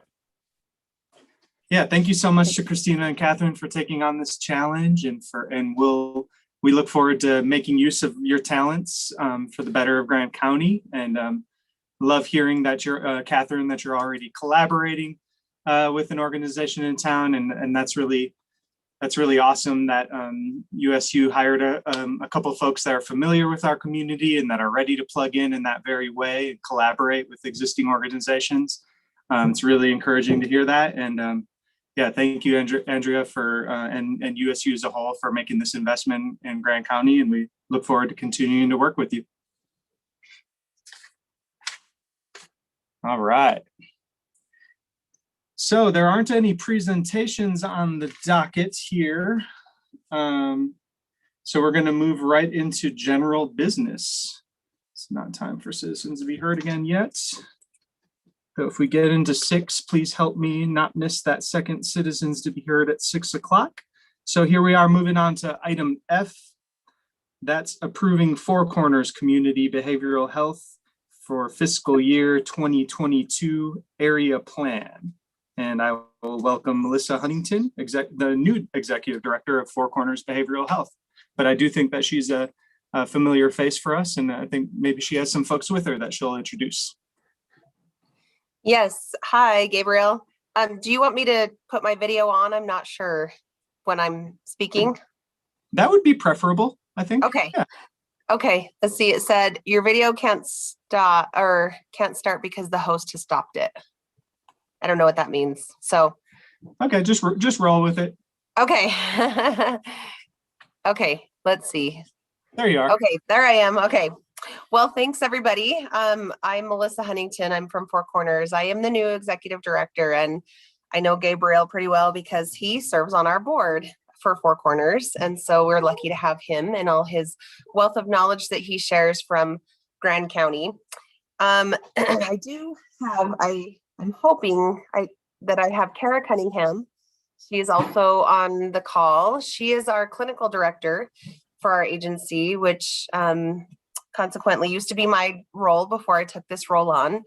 And Belinda, I'm hoping Belinda Hurst is on here too. She's our program director for our Grand County Clinic and oversees all the treatment services in Grand County. So thank you for having us today. Thanks for hosting us. I am here to present the fiscal year 2022 area plan during this commission meeting, as is outlined in our interlocal agreement. As a reminder for you all, the area plan is required in order for us to receive the writing of and preparing of the area plan is done annually and is required for us to receive one of our largest grants, which is our block grant through the Division of Substance Abuse and Mental Health.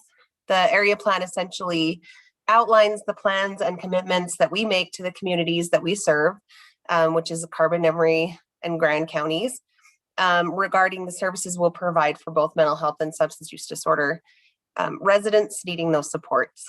So this plan is presented to our board prior to coming to each of the commission meetings.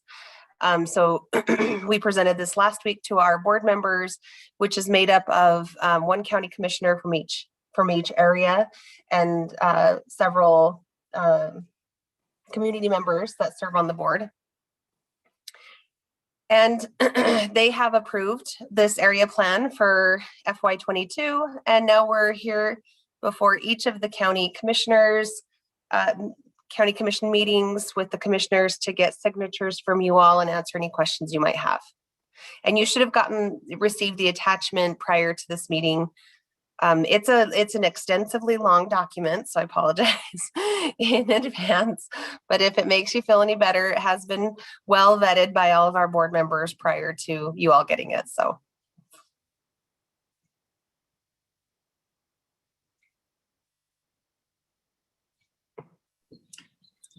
Great. Does anyone have any questions or comments for Melissa? Could you briefly summarize just any changes in this document since the last round? Yeah, I'll identify a couple of them. I'm going to have Kara help me out too. She does most of the narrative writing on this as the clinical director. That was her role this year. But one of the major things that's changed is we were asked by the Department of Health to lead the Eastern region in an SMR program, which stands for Stabilization and Mobile Response. It is not the same as MCOT and is not, the heart and soul of it is not around emergency work. It's around working upstream with families who might need intervention before it gets to that point. And so it is for youth and families up to age 25.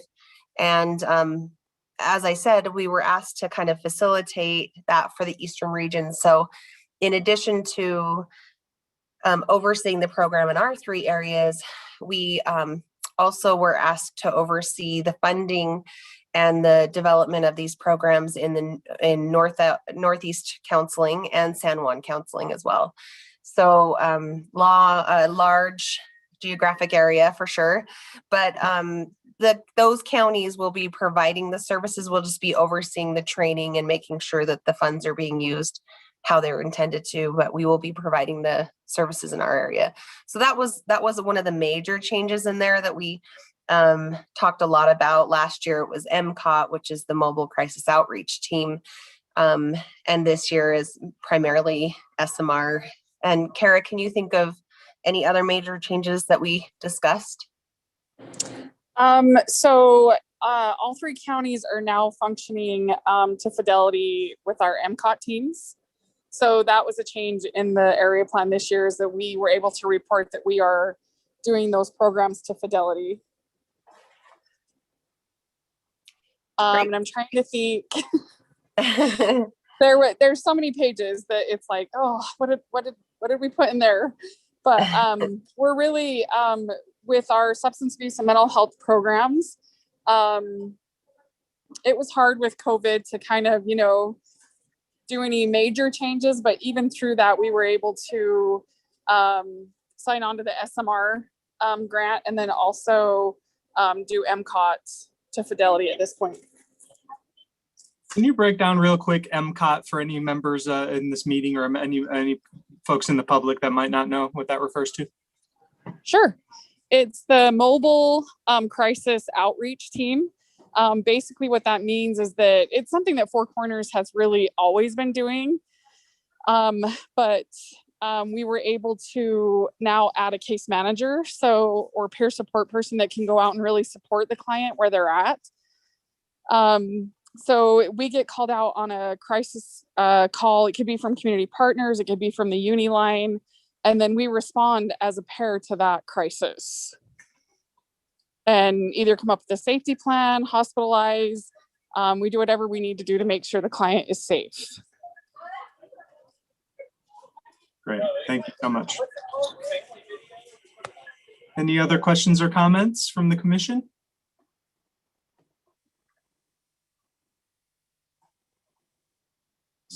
Gabe, if I may, I would move to approve the signing of the fiscal year 2022 area plan for Four Corners Community Behavioral Health Incorporated, and authorize all council members to sign all associated documents. Motion by Commissioner Clapper. Do I have a second? Seconded by Commissioner Walker. Any further discussion? Seeing none, I will call for a vote. All in favor? Seeing none opposed, the vote passes unanimously. Thank you, Melissa. Thank you, Kara. Thank you so much for allowing us on the agenda and for your time. Absolutely. Thanks, everyone. All right, we'll move on to item G, approving right-of-way grant amendment from the Bureau of Land Management for the relocation and reclamation of a section of Blue Hills Road associated with the expansion of the airports. And Andy Solzvig, Airport Director, is here with us today. And sorry, Andy, if I failed to introduce you before. Nope, you're good. Thank you, members of the commission, staff, and the public. Andy Solzvig, Airport Director. Wanted to bring to your attention this request with the right-of-way is associated with one of our projects we are trying to wrap up which is a Blue Hills Road realignment as it relates to the runway safety area. The project itself will be realigning the road and the wash. That land is on BLM property, and so BLM is providing us a right-of-way in order to do so. So unless there are any specific questions.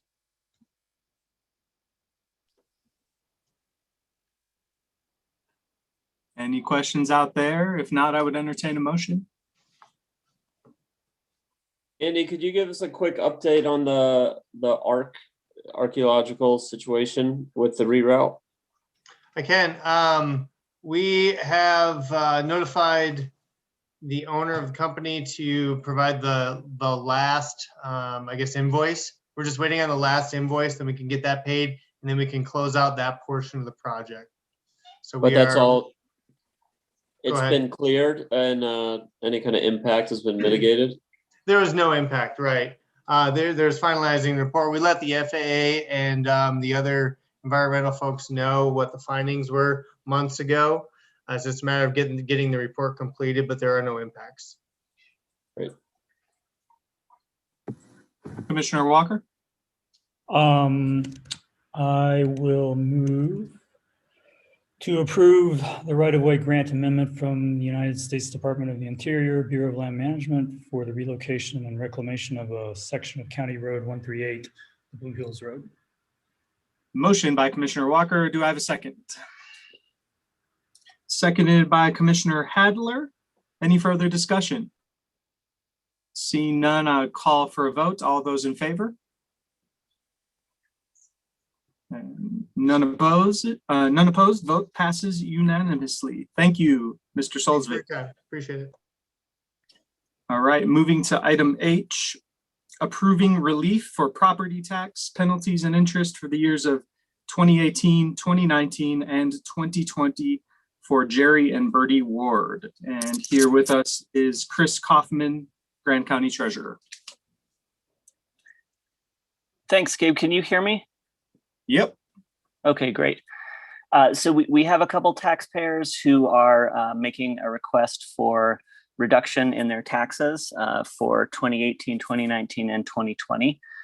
These requests have to come directly to the commission because my office isn't granted the power to reduce taxes or penalty or interest.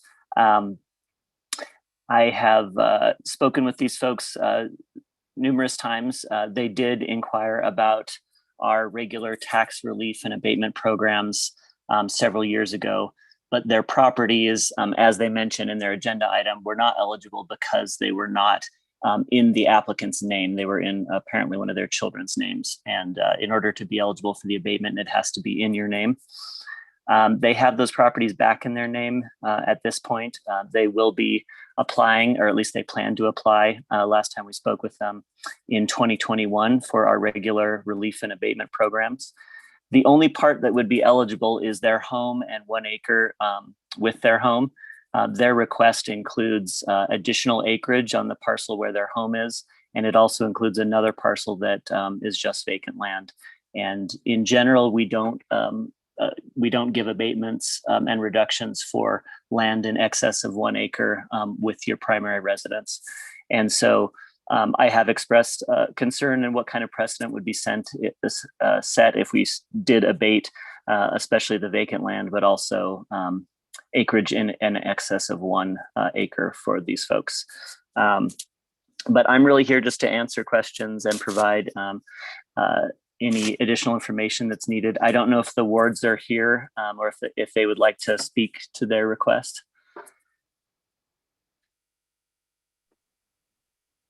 Let's see. Gabriel, this is Mallory. Tara gave me a number for them when they would be on, but I don't see them on at this time. Okay, I do see a 435 ending in 1453, but I suppose that might not be them. They are muted if that is you. And you can press star. Hello. Can you hear Yes. us now? Yes. Okay. Is this Jerry and Bertie? Yes, it is. Hello. Welcome to the County Commission meeting. Thank you. If you had Can you hear yeah, we can hear you. If you'd like to make a comment on this item that's before us right now with regards to property taxes. Okay, yeah, we talked to them about making monthly payments, but the payments would be, I think they were $600 a month or something. What was it? Like 300 or 400. Anyway, $300 or $400 a month. I can't remember now. My wife, they tell me I'm getting Alzheimer's, so I said maybe they're right. But anyway, the problem is that we're current ones. Once if we can get current again, then I think we'll be okay. But with the back ones, we had some heart problems and different things that caused us to get behind, and hospital bills and stuff we had to deal with and stuff over the years. And that's why we had to keep, to keep from losing it, we had to put it in my daughter's name and stuff.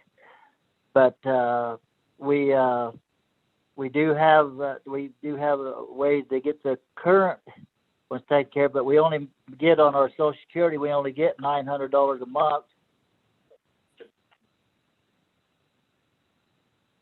And so to pay that out and then have to come up with money to live on and everything, then we won't have enough to do anything.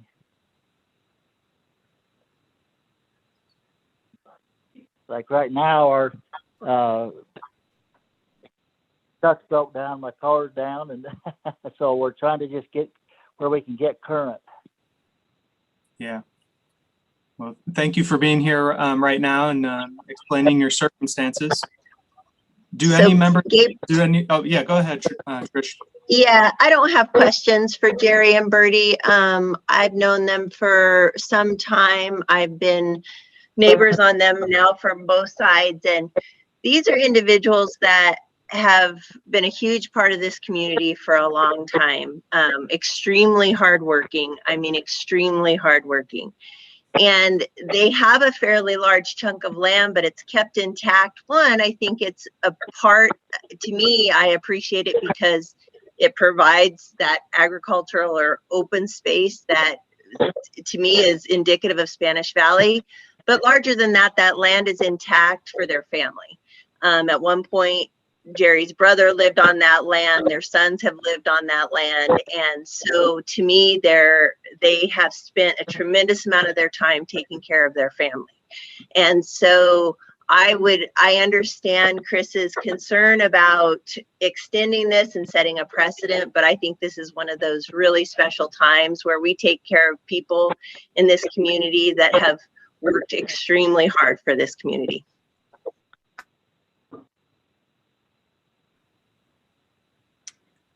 Thanks for your input, Trish. Commissioner Walker? Yeah, so I just to make sure I understand Chris correctly, normally we would only be, or typically the county only gives tax abatement for the primary residence of 1 acre, and not for additional vacant lots or excess acreage beyond 1 acre. Correct, Chris? Yes, that's right. And what's your in terms of possibly setting a precedent that would snowball on us? I mean, is that a small concern of yours, a big concern? I think I just want to make the commission aware of, what we normally do. And I think you always need to be aware of fairness for all taxpayers and consider the future, and when you may have other taxpayers asking for abatements. That's really my only input, is to consider that and to ensure that you're able to be fair to all taxpayers. So I know you can't give a precise answer to this, but I'll weigh in on that, Kevin. I am concerned about setting a precedent, and we have agreed to provide a waiver of penalties and interest in situations where the commission was convinced there was extreme hardship, but I have not seen the commission ever just waive taxes. And of course, all the other homeowners in Grand County will be, taking on the burden of, that cost. So I am definitely concerned.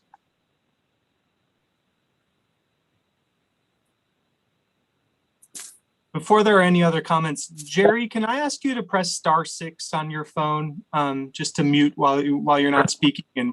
And if we have any questions or need to address you, we'll do so, and you can unmute for us. Thank you.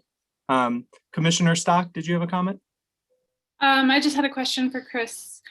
It's a pretty standard thing if we were to, could you separate it out so that we could grant full cancellation of taxes on the primary resident and that 1 acre, and perhaps grant relief on, could you parcel it out here? Absolutely. Yeah. If you wanted to say, we'd like to grant them the same abatement that they would have received had they been eligible for the circuit breaker over those 3 years, then that's what we would do. We would be canceling the taxes on the primary residence and 1 acre. but not on any additional acreage or the other parcel. And would that also cancel the interest and penalties? It could. I would include that in your motion if that's what you want to do. I would say taxes, penalty, and interest from those years. Yeah.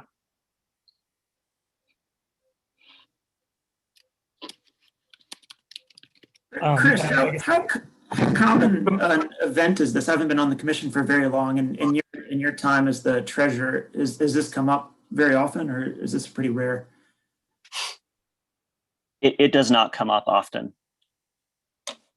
Most people in the situation of the wards here are on our regular circuit breaker abatement program. So that's, folks who are having trouble paying their taxes and who are of fixed income or disabled or other reasons. Those folks generally are able to get in on our regular abatement program. So, but we have had a handful of requests to the commission to change taxes, but I think the majority I've seen have been for penalty and interest.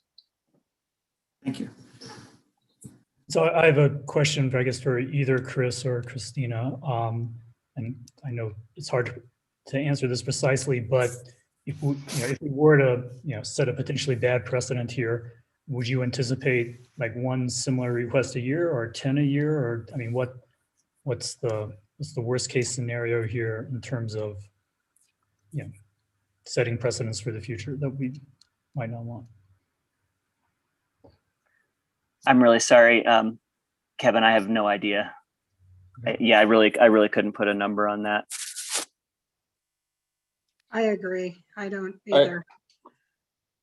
I would be comfortable with a motion that was matching the circuit breaker sort of support that is typically offered, especially with the idea that they did reach out in 2018 when they realized that this was going to be an issue for them. It's unfortunate that the property remained in the daughter's name for the last few years, but I think we could at least match that, similar to what Sarah was hinting at. I could make a motion. And before you make your motion, there's also, I think Chris brought up for the remaining, let me just call it the excess property. We have the option, I think, of forgiving the penalties and interest, but not the initial tax on those. Is that correct, Chris? That's a possible action we could take. Yes, I mean, we can break out the penalty and interest for what would have been eligible for the regular abatement and what isn't, and whether you want to forgive the penalty and interest on the additional acreage and the extra parcel. I think it would be good if you made that clear in your motion. Okay. I feel inclined to forgive the penalty and interest on all of the property, just because if they were trying to attempt this in 2018 and sorting things out, that's my feeling. I would agree with you, Sarah, and it should be understood. These guys have had some knocks in the last couple of years. I don't think they've just had a lot of hardships, not only with their immediate family but extended family, and so these are really good folks that have worked really hard and paid their taxes most of their lives, and they're just asking for this assistance right now. So whatever we can do for them, I would highly recommend it. Thanks. I would make a motion to grant full cancellation of all taxes, penalty, and interest on just the primary residence and the 1 acre of land, and cancel all the penalty and interest on the remaining property. Motion by Commissioner Clapper. Do I have a second? I'll second that, Gabe. Seconded by Commissioner Hedin. Did that motion? Good job, Evan. Did that motion come across clear to everyone? Did that seem up to snuff? Anyone have any input on that? Okay, great. Any further discussion or comments on the matter? Seeing none, I'll call for a vote. All those in favor? All right. Any opposed? Not seeing any. So vote passes unanimously. Thank you, Chris, and thank you, Mr. and Mrs. Ward. We're moving on to item I, adopting proposed resolution permitting Class 1 electric assisted bicycles on all paved pathways included within the North Moab Recreation Area's alternative transportation system. And here presenting, we have Christina Sloan, County Attorney, and Chris Barrett, Commission Administrator. Chris, you want to take it? You read it. How All about you? right. Well, Chris is the guy for some of the historical context on the paved pathway system, but e-bikes are quite a discussion topic of late. We're talking about the paved pathways that are part of what I consider sort of the North Recreation Corridor, but the official name is the North Moab Recreation Area's Alternative Transportation System, which of course is the highway along, or the pathway along the old highway alignment heading north from Lions Park. It's all the facilities related with Lions Park. It includes the pedestrian bridge over the river, includes the paved pathway along the river road, and then includes sections into the city, and of course in the city limits from Lions Park to 500 West, although some of that is on county land, including some of the transit hub right at Lions Park and some of the pathway. So you guys do have a revised resolution that actually, it's in the packet already because our amazing administrative staff has already done it. So this is limiting to, the proposal is to allow Class 1 electric assisted bicycles. Those are your pedal assist bicycles that cannot exceed 20 miles per hour. So there is no throttle on them and they can't exceed 20 miles per hour. On the paved pathways that are part of that system, that are within the unincorporated area of Grand County or on county-owned land that's within the city. This does not, it expressly states that this does not apply to or allow or encourage e-bikes, Class 1 e-bikes on any recreational trails, any single track trails, or any dirt non-motorized trails within Grand County. I have talked with the BLM about, is this a slippery slope to allowing e-bikes on single track, which I think the feedback I've gotten is the community is not interested in that. Katie Stevens assured me that that is not a problem because the federal funding that we've received for the building, construction, and improvement of the single track recreational trails are part of the RFP, I believe, recreational trail program, RTP, by the feds, which prohibits use of e-bikes on those trails. So Katie feels very strongly that single track trails in Grand County are not going to be open to e-bikes. There is going to be some enforcement issues. You know, there's only so much capacity to both be on the pathway or, you know, there's going to, you know, once e-bikes are more regular on the pathway, it does follow that there are going to be more e-bikes on some of the single track you can access off of it. We'll continue to work on that issue. I do think that signage and education is a crucial part, including with our bike shops. To limiting that. I will say e-bikes have not been officially approved on the paved pathway for a while, but I've been getting reports for weeks, if not months, that there are many e-bikes, if not more e-bikes than regular bikes on the pathway. I also know a lot of our sort of local hard bikers, you know, are often they're on traditional bikes on that pathway and they're going faster than the 20 mile per hour for the e-bikes. This was considered by Trail Mix and they did approve it with conditions. And I do want to discuss those because they are not integrated into the resolution. And the reason is that it's sort of too tricky to do so, or it's not appropriate to put it in the resolution. And so this letter is at page 182, the Trail Mix conditions letter on the packet. They wanted the most significant request here that you don't see is a 1-year trial period. The BLM said they have no process for allowing a 1-year trial. So what's going to happen if we pass this? The BLM is going to start their own environmental assessment process to allow e-bikes as well. So there does have to be an additional step based on the jurisdiction, the funding, and the authority over the pathway, the BLM will go through a similar process to designate the paved pathways for e-bikes. There is no trial period that the BLM can allow. What we can do though is treat it like a trial, and in a year we reconsider the issue. But we would need to then, redesignate the pathway again as not appropriate for e-bikes. So that's why you don't see a trial period.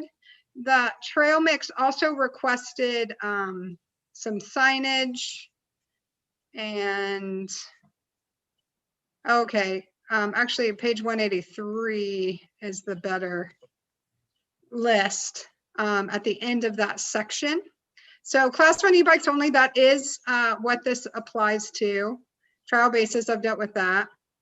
The existing speed limit of 15 miles per hour on all pathways will remain in effect. That doesn't need to be handled here because the pathway or the speed limit isn't changing. Signage will be installed at all pathway entrances explaining in detail what is legally allowed and what is not. I think it's a great idea and I do support that. It just doesn't belong in a resolution. And then that last condition is also related to signage. So that's why you don't see treatment of that in the resolution. I think that's all I have. Chris, if you want to add anything, or Chris is the guy for questions on history, jurisdiction, all that stuff. It's a complicated matter jurisdictionally and with regard to all the different levels of ownership and easement. But generally speaking, Grand County is going to be responsible for signage and maintenance. And so that's already in our wheelhouse. I do think that we'll probably have to, as Christina suggests, step up our enforcement. I think that if we do make some allowance for e-bikes, that we'll have to get more serious about trying to make sure that the trails that don't allow them, are more seriously enforced. And that can be difficult, but you just do the best you can. I think that in general, the city and the county have bike trail systems that connect with one another. And I think it's probably pretty clear that the city system is somewhat different than the county's. And but where they interact and where they connect, it would be ideal to have rules that are close to the same. And I think that that's the objective. And so as I understand it, the city of Moab's also considering a resolution similar to this, even though, some of their trails have different issues, more blind corners and that kind of thing. But I do think that it provides an opportunity for a lot of people who aren't fit enough, to make use of the full pathway to do so. They're already doing it. And it's becoming more and more popular.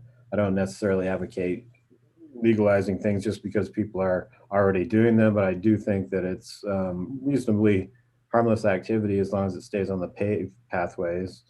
And, in the future, my suggestion with single track and dirt trails, is to design trails and build trails specifically for these types of things. A lot of our trail systems weren't designed to have the kind of load that we'd probably see from e-bikes, and some trails are very difficult to maintain, and so I think the discussion beyond the paved trails and e-bikes is a significantly more complicated discussion, but at this point in time, we're just talking about paved trails.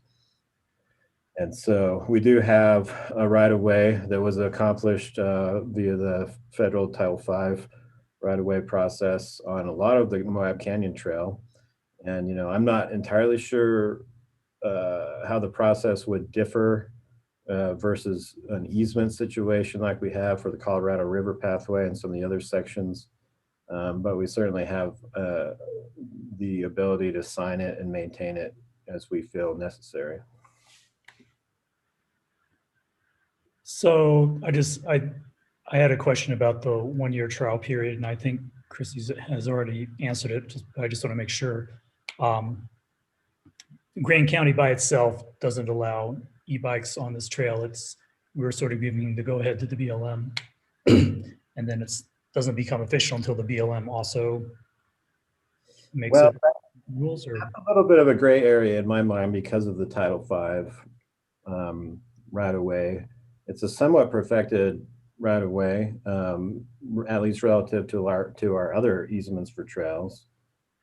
And so I need to look into more details about, what powers we have for that. Prior to that trail becoming paved again, it was open for motorized travel. It was the old highway, and you could drive down it legally in a vehicle.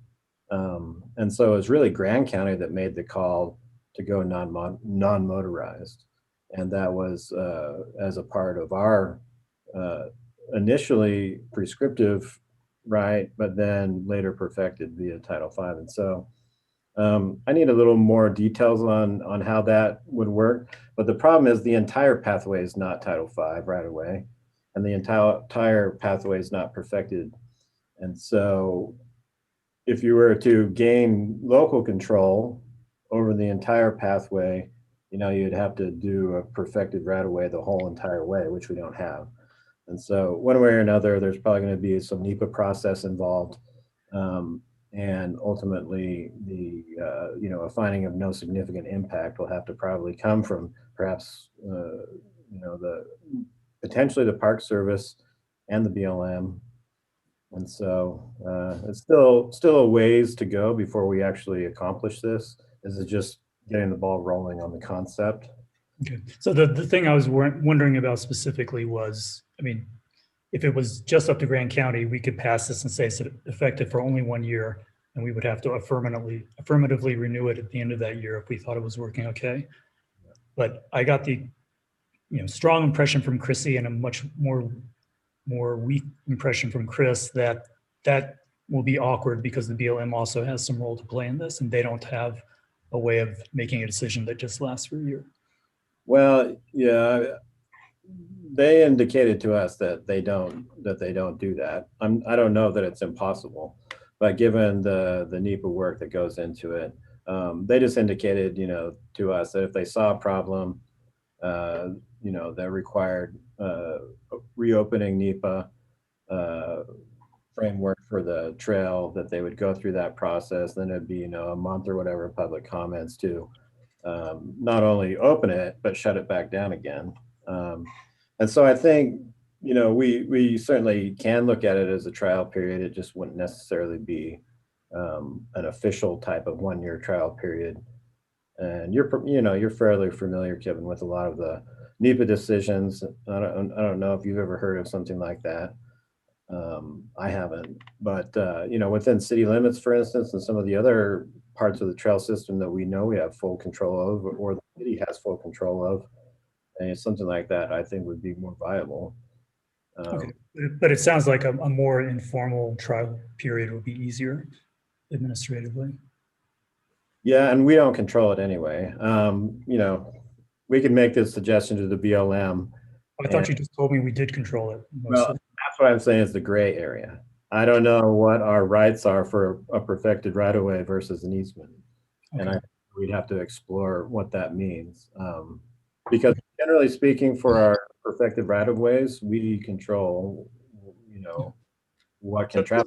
Just to close this topic out then, I do think this suggestion from Trail Mix that we have a 1 year trial period is a good suggestion. I'm not sure what the best way to implement it is, but one hears a lot of divergent predictions from people in town about what's going to happen if e-bikes are legal on these paved paths. And I'm happy to try it out for a year, but I also think that if it's, that we should be willing to, if it turns out that decision was a mistake, we should be willing to correct that mistake after a year. So I agree. Any other discussion?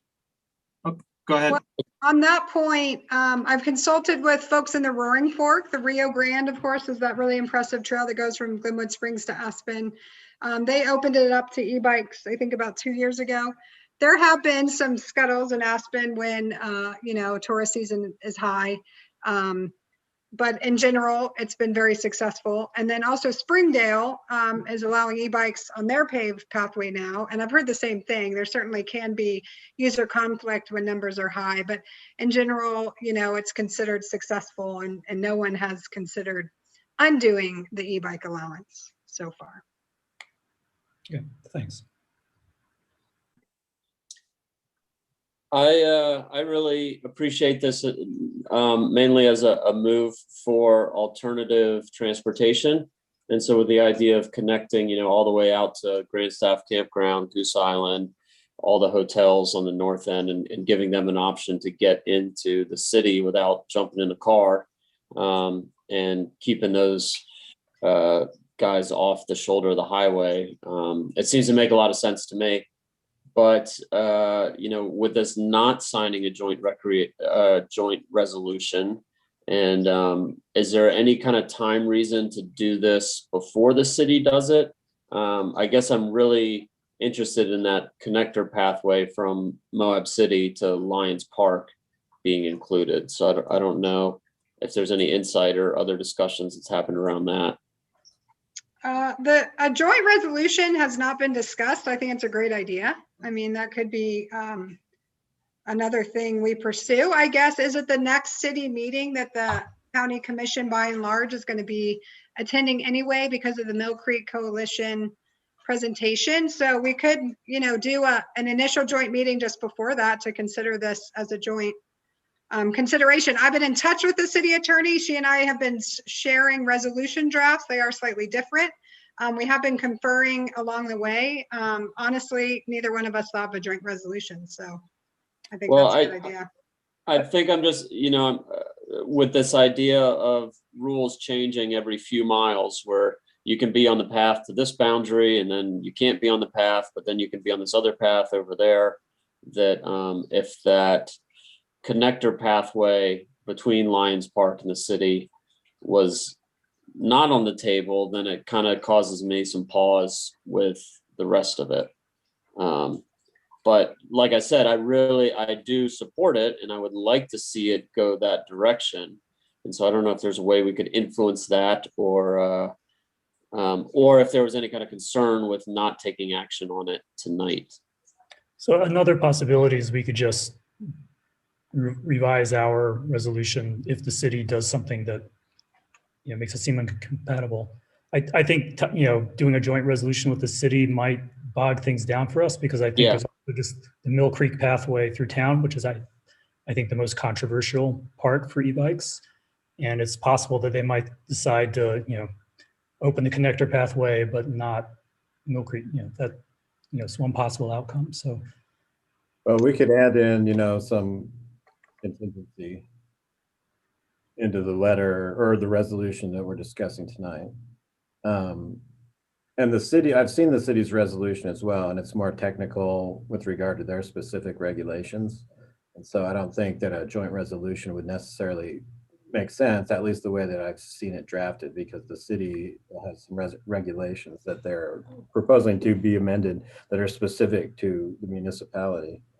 One of the things I guess to realize is the state of Utah kind of defaults that Class 1 e-bikes are allowed, where traditional bicycles are allowed unless the local government prohibits them, which the city previously did. And so, as I understand the resolution, they're making adjustments to that. So what about just using the suggested motion in the packet pending inclusion by the city of the connector trail to Lions Park? Is that clean enough? Is that too wishy-washy to kind of hang that thing out there? So the other thing we could do is use the resolution in the packet, and then just with the understanding that we might rescind that resolution in 2 weeks if the city looks like they're not going to open up the connecting pathway or something, or that we might reconsider it. As I understand, the city is planning on addressing this at their next meeting. I think if you like Evan's idea, you could add a number 4 that this resolution is effective upon the city passing a similar resolution approving Class 1 e-bikes on that section that Evan described. It would be 5th West, I guess, 5th West to the park, or the transit hub, actually, because we control the path on the transit hub. But we actually do have an interlocal agreement about that 5th West trail. Maybe I should dig it up so that we can review it. It's a interlocal agreement that deals with maintenance and construction. I don't know if it mentions anything about the use, but we should probably take a look at that too. So, Chris, just to clarify, if e-bikes are technically legal on all county sections of pathway because we have never outlawed them, but us doing this resolution triggers NEPA. Well, and see, yeah, what's the point? the I mean, BLM people are also already using the path. I guess the point is that Grant County isn't the owner of this land in question. If we were, then the default situation, according to state statute, would be that e-bikes would be allowed unless we took action to disallow them. But in this particular case, due to the funding that was provided and the fact that they're on federal property for the most part, it changes the scenario, and they don't automatically default to being allowed, because of the funding, the RTP funding that requires that we designate them as a transportation corridor and or an alternative, transportation system as we have, and the fact that it's on BLM land and requires NEPA process and integration into the BLM's travel management plan. It all complicates things, and so. Well, I feel like there's a lot of weeds, it seems, that we can get bogged down on this. And I just think that e-bikes should be allowed on the paved pathways. I don't think they should be allowed on the single track all over the county, but I don't see a problem with passing this resolution. And if we need to do more work in the future to clarify with the city, that's fine. But it does seem, it seems pretty solid to me if everyone else does their part. And just to get it on the public record, we could carve out some funding out of the existing budget for the signage that Trail Mix has kind of highlighted the need for. Yep. Great. We put away about $100,000 a year for paved path maintenance, which is based on a schedule, and so we've got money in that account for any necessary signs, those kinds of things. Great. I'm not too worried about passing the resolution as is, because it would be easy to repeal, as Kevin suggested. And so if it turns out that the city isn't favorable of establishing e-bikes as valid use on the 5th West to Transit Hub trail, then we can reevaluate. But I don't foresee that happening, at least on that section. It is true, though, that the Mill Creek Parkway is a different question, and so maybe to move things along, I will make a motion. Thank you. Let me see if I can find it here. I move to approve the proposed resolution permitting Class 1 electric assisted bicycles on all paved pathways included within the North Moab Recreation Area's alternative transportation system within the unincorporated of Grant County or on land owned by Grant County. Motion by Commissioner Walker. Do I have a second? Second. Seconded by Commissioner Clapper. Any further discussion or comments? I just want to make one clarification just for all the public that's watching. The passage of this resolution does not automatically allow e-bikes on these trails. So just to be clear, this is just getting the ball rolling, and there's still process involved in actually finalizing the legality of e-bikes on these trails. Okay, so all reporters listening should make that clear in their stories. I just want to say, for my part, I think there's very good arguments for permitting e-bikes on these pathways, but I think there's also some valid concerns that have been expressed, and so in my mind, I do view this as kind of a one-year trial, and I think we need to monitor it carefully and see if it's really the direction we want to go. I'm also supportive of the part of this that says this is in no way indicates that we're in favor of allowing e-bikes on single track trails. Yeah, thank you.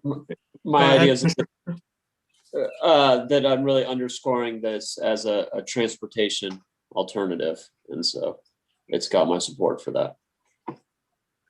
Yeah, I would say that, I really view this as, a sufficiently conservative and cautious step in terms of the potential challenges.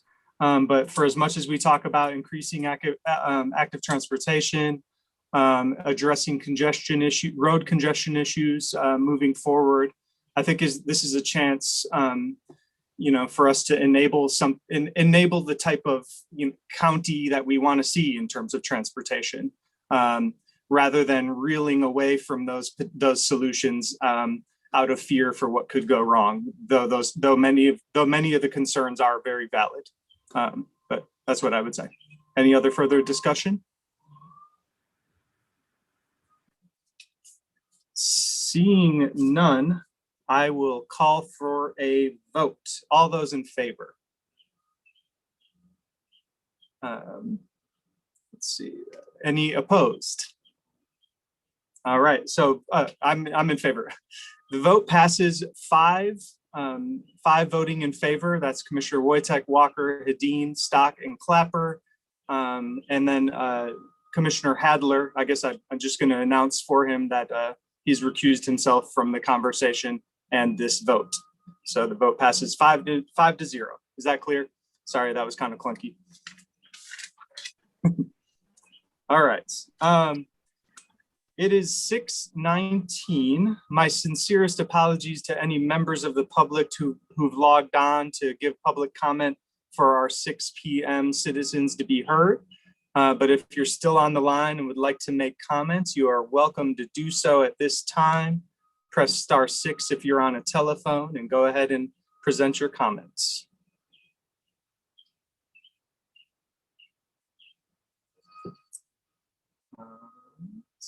Not seeing any, Gabe. All right. Well, we encourage the public to submit comment at any time at their leisure via email to commission@grandcountyutah.net. Thank you. So we'll move on to our next item in general business. That is item J, adopting a resolution amending the appointment process and terms of the Administrative Control Board of the Thompson Special Service District. Chris Baird, Commission Administrator. Okay. So in working out some of the issues in Thompson Springs, especially with regard to the Special Service District that's a water provider out there, came to my attention that the board was established most recently, and by most recently, I mean in 1992, I believe, as a 5-person board to be elected by the registered voters within the district. The last election, 2019, didn't occur. And this year would also be an election because they're running on a municipal cycle. They also missed all the deadlines for noticing an election for 2021. I spoke with some of the board members that have been appointed by the board itself, and most of them, or all of them, except for one, was appointed and probably exceeded what can happen with the midterm vacancy appointment because they skipped their last election. And so proposed shifting the appointment of these board members over to an appointment process via the county commission, and then also placing a voting commissioner on the board. So that's what you have before you. There's a lot of history with it, but I think that in order to clean things up and get the board back on the right foot and in statutory compliance, that this is going to be the fastest and easiest way to accomplish that. I didn't really get any specific pushback on the concept from any of the members of the board, and so I think that it's probably fine. There is a petition going around out in Thompson to reform the board, and I think this would help accomplish some of those things. And then I'll work with them to get some proper training on Open Meetings Act and then just how boards need to function to be statutorily compliant. And then Christina and I worked on the resolution together.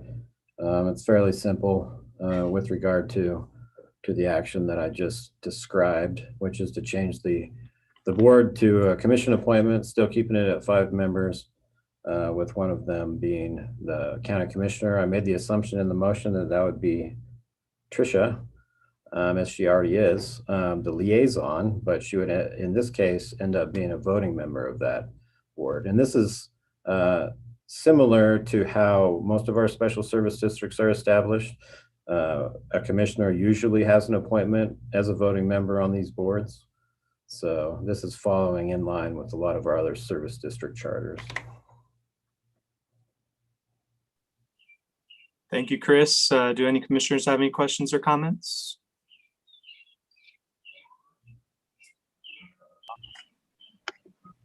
If not, I would entertain a motion. I'll make a motion, Gabe. Thank you. I move to approve the resolution amending the appointment process in terms of the Administrative Control Board of the Thompson Special Service District to appoint Commissioner Hadeen to serve on the board with the term expiring 12/31/2021, and to authorize noticing and recruitment for board positions 1 through 4. Thank you. Motion by Commissioner Hadeen. Do I have a second? Second. Second by Commissioner Hadler. Any further discussion? There's just one more thing I forgot to bring up. I don't think that the original charter for this district made any mention of it, but state law does allow for the board members of special service districts to get a stipend of up to $5,000 a year by resolution of the board itself. I drafted it in to this, but I think as Christina indicated in email, it's not necessary that the commission enables that. And so it is, a possibility according to state code. And I think it might be a good thing to leave in, especially considering how difficult it's been to keep board members on Thompson Springs Special Service Districts. And a lot of the folks that I've talked with out there are unable to come in to meet with me in town because they're working, and I'm unable to come out there because I'm working. It's a difficult situation. And I think, it's not necessarily a bad thing to provide a stipend for people who are putting a lot of time in, just simply because it makes it possible for working people to fulfill these roles more easily. And I will state that that board does put a lot of time in. It's not a simple once a month, 1 hour deal. It is a full blown. I mean, I'm not on the board yet, but I'm answering emails and calls nonstop. I got 2 calls during this commission meeting already. I mean, it's a full blown, it's a job. Yeah, for sure. I'm okay supporting that. And then the level of compensation would be determined by the Special Service District Board. That's right. That's how the statute lays it out, by resolution of the board itself. But they're limited to $5,000 a year. And unfortunately, Trish, statute does preclude you from getting that. I just want to say thank you, Chris and Tricia and everyone else who's been working on this issue. Yeah, hopefully this will allow things to move forward smoothly in Thompson. Any other comments at this time? We had a motion on the floor by Trish, second by Jacques. I'll call for a vote. All in favor? Aye. Vote passes unanimously. Moving on to item K, approving termination of public road easement entry number 399818. And we have Bill Jackson, County Road Supervisor, to present.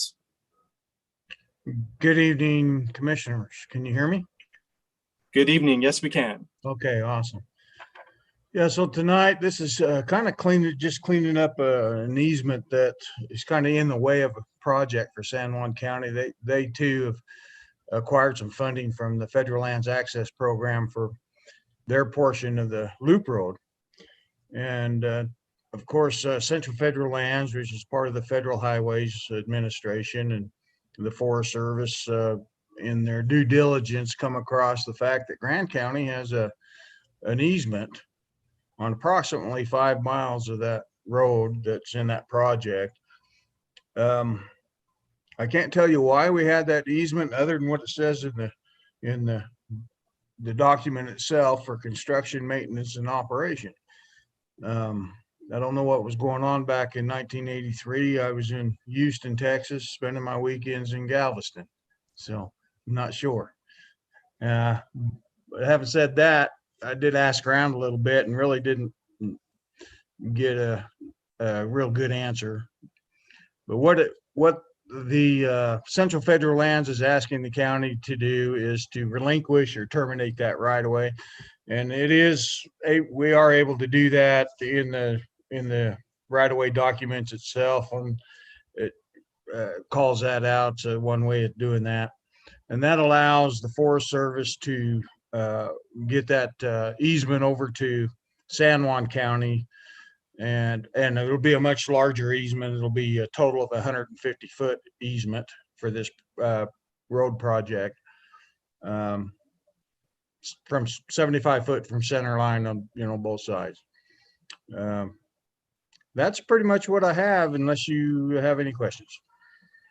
So, Bill, is this easement like goes along the entire length of the loop road, or is it just one small section?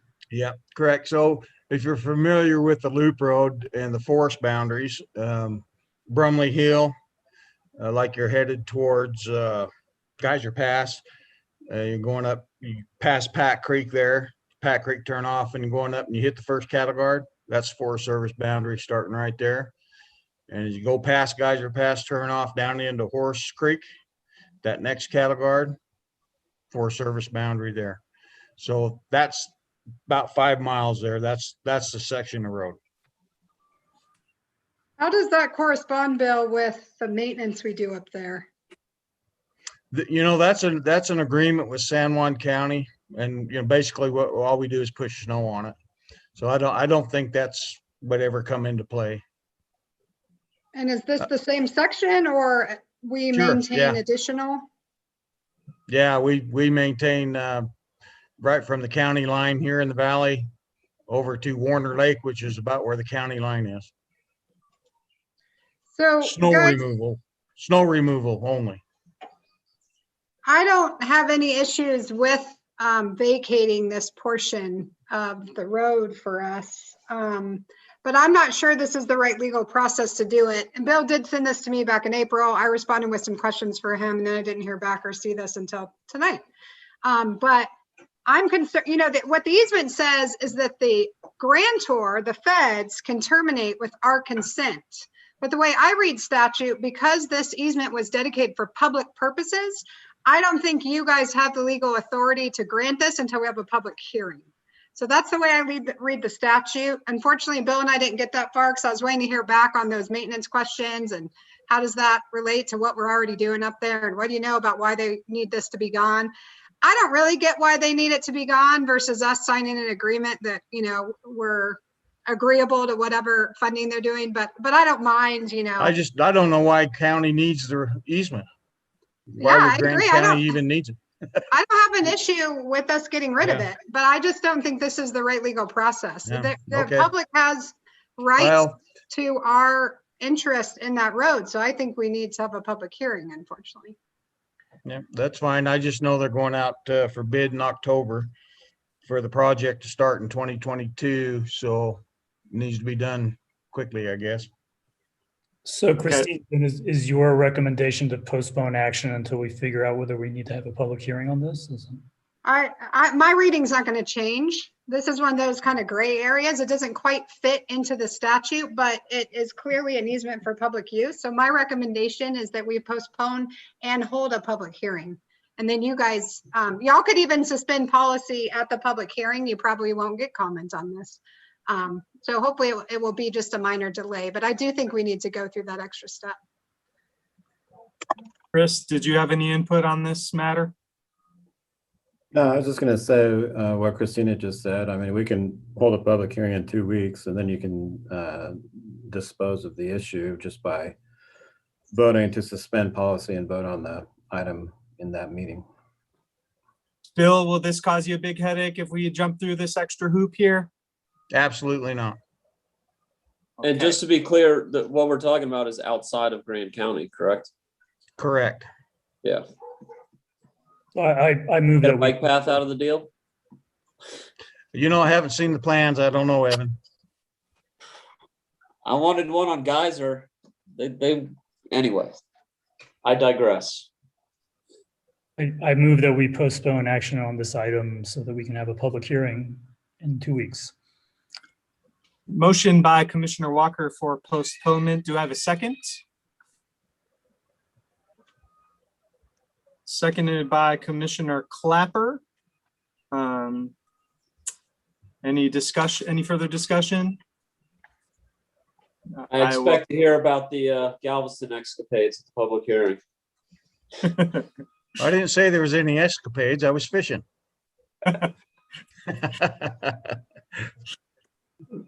All right. Well, All right. Thank you. Thank you, Bill. I'll call for a vote to postpone. All those in favor? Vote passes unanimously. We will move to item M, approving cooperative agreement with the Utah Department of Transportation and Colin Fryer for a solar power radar speed driver feedback sign on State Road 128. Okay, so Colin Fryer requested this speed radar station, and UDOT can't enter into agreements with private parties. And so we're really acting more as the public entity that UDOT can sign an agreement with. I requested that this agreement be three-party if possible, which included Colin. And so Colin's in favor, UDOT's in favor, and it's really no cost to the county because Colin Fryer has agreed to pay for it and UDOT has agreed to maintain it. So Just to clarify, this is just like a flashing sign. No one's going to get a speeding ticket from this radar. So. No, yeah, it's similar to the devices you see in the city. Quick clarification. I see that Colin Fryer is the signer on this as a private party, but it does not allude to the fact that he will pay for it. So is it normal for the county to make just verbal agreements about that, or what's the status with that? Let me look at it real quick.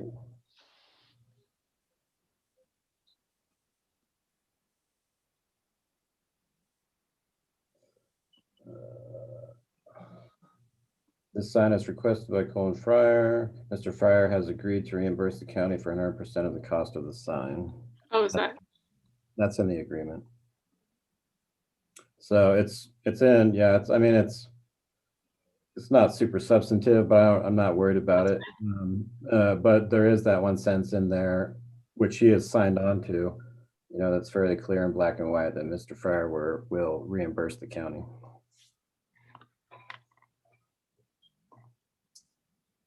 Any further questions or discussion? I'll move to approve the cooperative agreement with the Utah Department of Transportation and Colin Fryer for the solar power radar speed driver feedback sign on State Route 128. Motion by Commissioner Hadler, seconded by, was that a second, Kevin? Yes. Seconded by Commissioner Walker. Any further discussion? Seeing none, I'll call for a vote. All those in favor, raise your hands. Vote passes unanimously. Moving on to our final item in general business is item N, adopting resolution repealing and replacing Grand County's purchasing policy. And here we have Mallory Nassau, Associate Commission Administrator, and Chris Berry. Okay, so Chris, jump in as needed, but what I'm sharing with you all is a summary of the changes that I'll very, very briefly go over from the workshop. So one thing you'll see, the new sections that were added in terms of the table of contents, or the headers, are in bold, and then the ones that were already in there but were significantly modified, well, significant, give or take, are in italics. So the first one that was modified was the purchasing agent authority. And after talking to Chris as well as Mary, what we felt would be good based on your feedback to put in there is that the purchasing agent or the designee would give a monthly report on purchasing activities. I guess that is one decision point in terms of if you preferred every meeting, but I think based on the things that would come in that report, monthly would be ideal and not going too long without a report on big updates. So we'll get to the decision items at the end of this.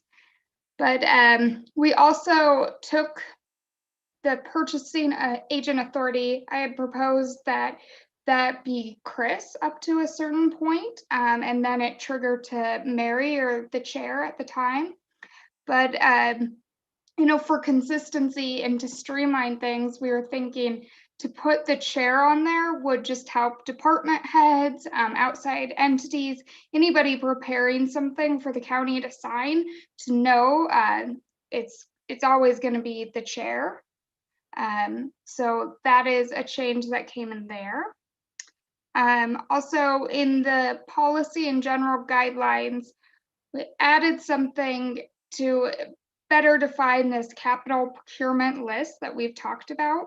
And in that item, it also talks about from this list that would be submitted to all of you with the budget. You would then approve two separate lists. One just being the pre-authorized capital procurement list for the chair, and then the capital procurement list for the commission.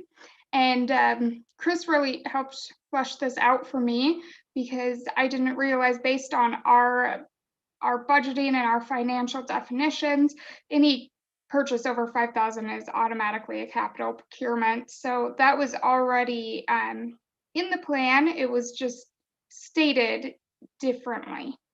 So this is taking anything 5,000 up to 50 that you all pre-authorize the chair to sign and allowing that. But, you know, it would also give you all the authority to look at these purchases and decide on any item, regardless of the cost, that you want that to come through you.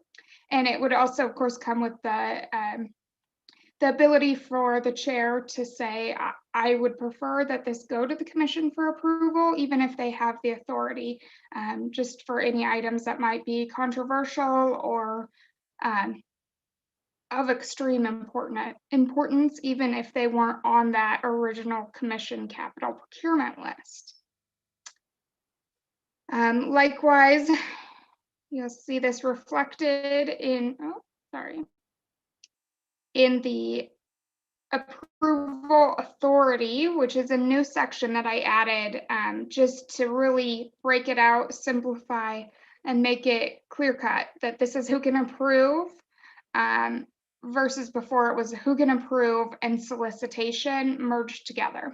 So this is just clarifying what I just went over. And then likewise, it triggered a new section for solicitation requirements. Nothing changed in that with the solicitation requirements. It just, like I said, is clarifying it and separating it so it's easy for folks to follow. Likewise, the next three are all related to those solicitation requirements, but just breaking them out, making it easier to follow and clear for anybody who is referencing this policy. Purchases not requiring quotes or bids, no changes with that. No changes to construction of public improvements. Credit cards, no changes, but we did remove petty cash, and that is different from a cash drawer where departments might have to give change. This is truly cash of run to the store and buy donuts. Here's $20. So we asked department heads and elected officials, and very few said that they use it and that it's seldom. So also, I think 90% of the folks also included, without me asking, that they would be fine with doing away with this policy or this component of it. Buying locally, there was also that consideration in the memo in the last policy.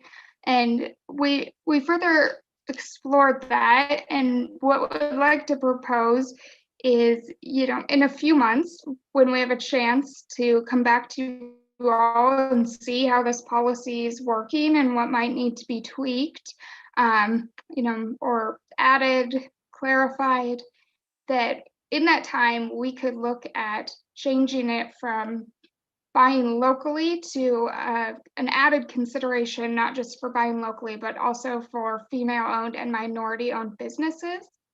And in going through this, I actually found a lot of places around the country that have sustainability or green purchasing models built into their purchasing. And, so that's something that I would also like the opportunity to further explore. And then what we could look at is adding a section to our policy that it is a preference system, if you will, that could include all of those things. Let's see. That's the purchasing agent. That's just repeating what I said above for consistency and for people always knowing who signs and who to put on the agreements. So the main things are a decision point of, are you all okay with this change from just the capital procurement? So it would be small purchases, chair authorized capital procurement, and then commission authorized procurement versus the small, medium, large, major capital. So, and your answer to that, if Gabriel's open to doing a straw poll vote, would then trigger whether we look at then going back to further defining those thresholds, or if you're okay with keeping it pretty simple with these funds. I'm okay with the capital procurement list. And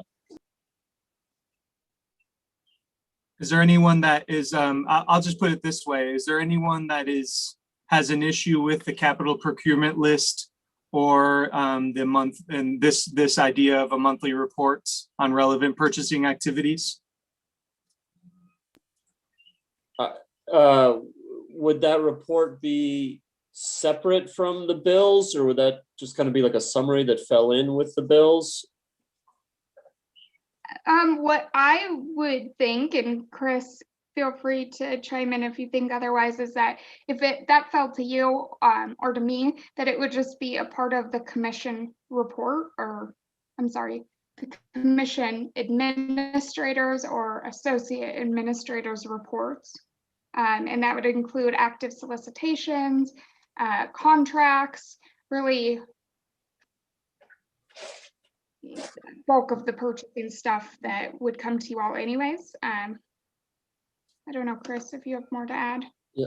Do it either way, however the commission would like it. I think it also makes sense to just tag it on in association with the bills, necessarily the same agenda item, but near it, which, the commission administrator's report is already. In a lot of cases, the approval of some of these things may not coincide with the actual cutting the check and you approving the check, but it's still, obviously associated.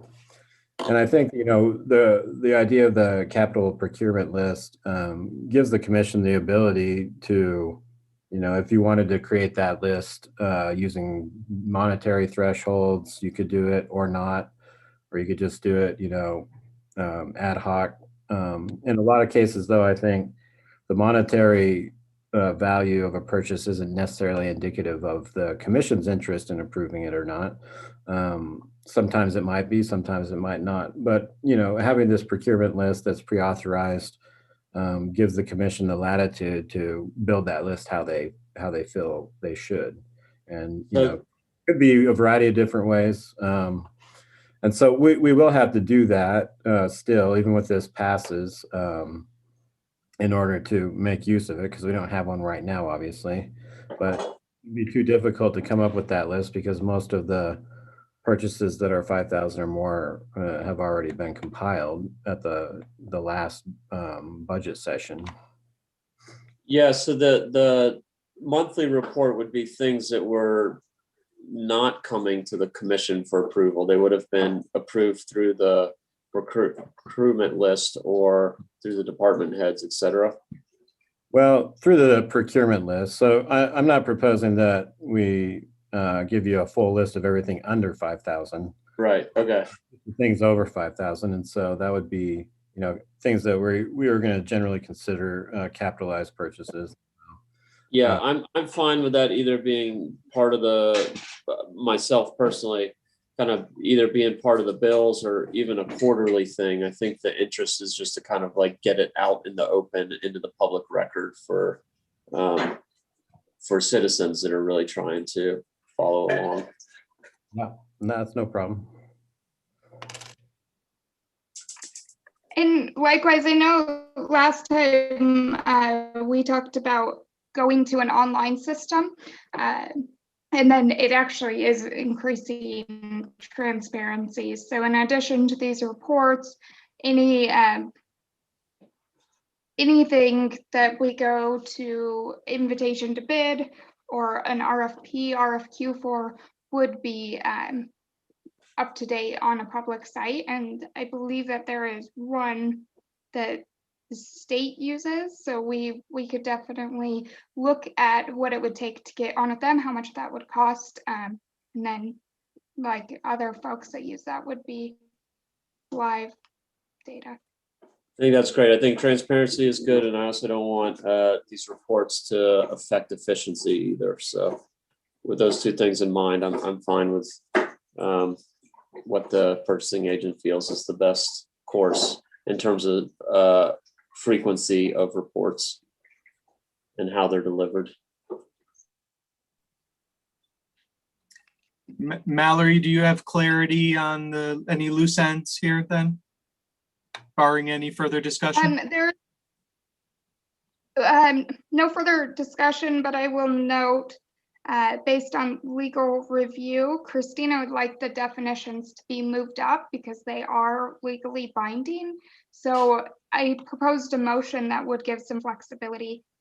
Also in one of the exhibits, which is the flow chart, I need to redo that, but it would have been a lot to propose a few different ones and not know. So again, just there's some flexibility with the motion only related to kind of the formatting stuff.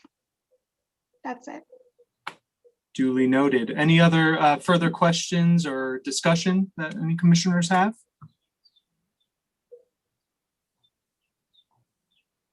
Hearing none, I would entertain a motion. I would move to adopt the resolution repealing and replacing Grand County's purchasing policy with the terms and conditions discussed and authorize the Commission Administrator's Office to edit the policy accordingly. Motion by Commissioner Clapper. Do I have a second?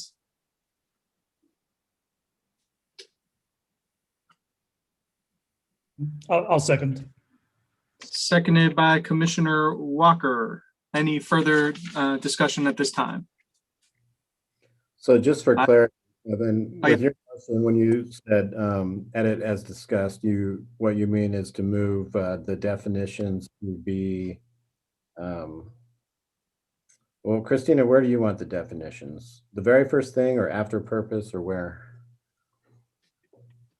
I think after they are substantive, so I would just like them at the top. I like them after purpose. Okay. So that was your motion, Evan?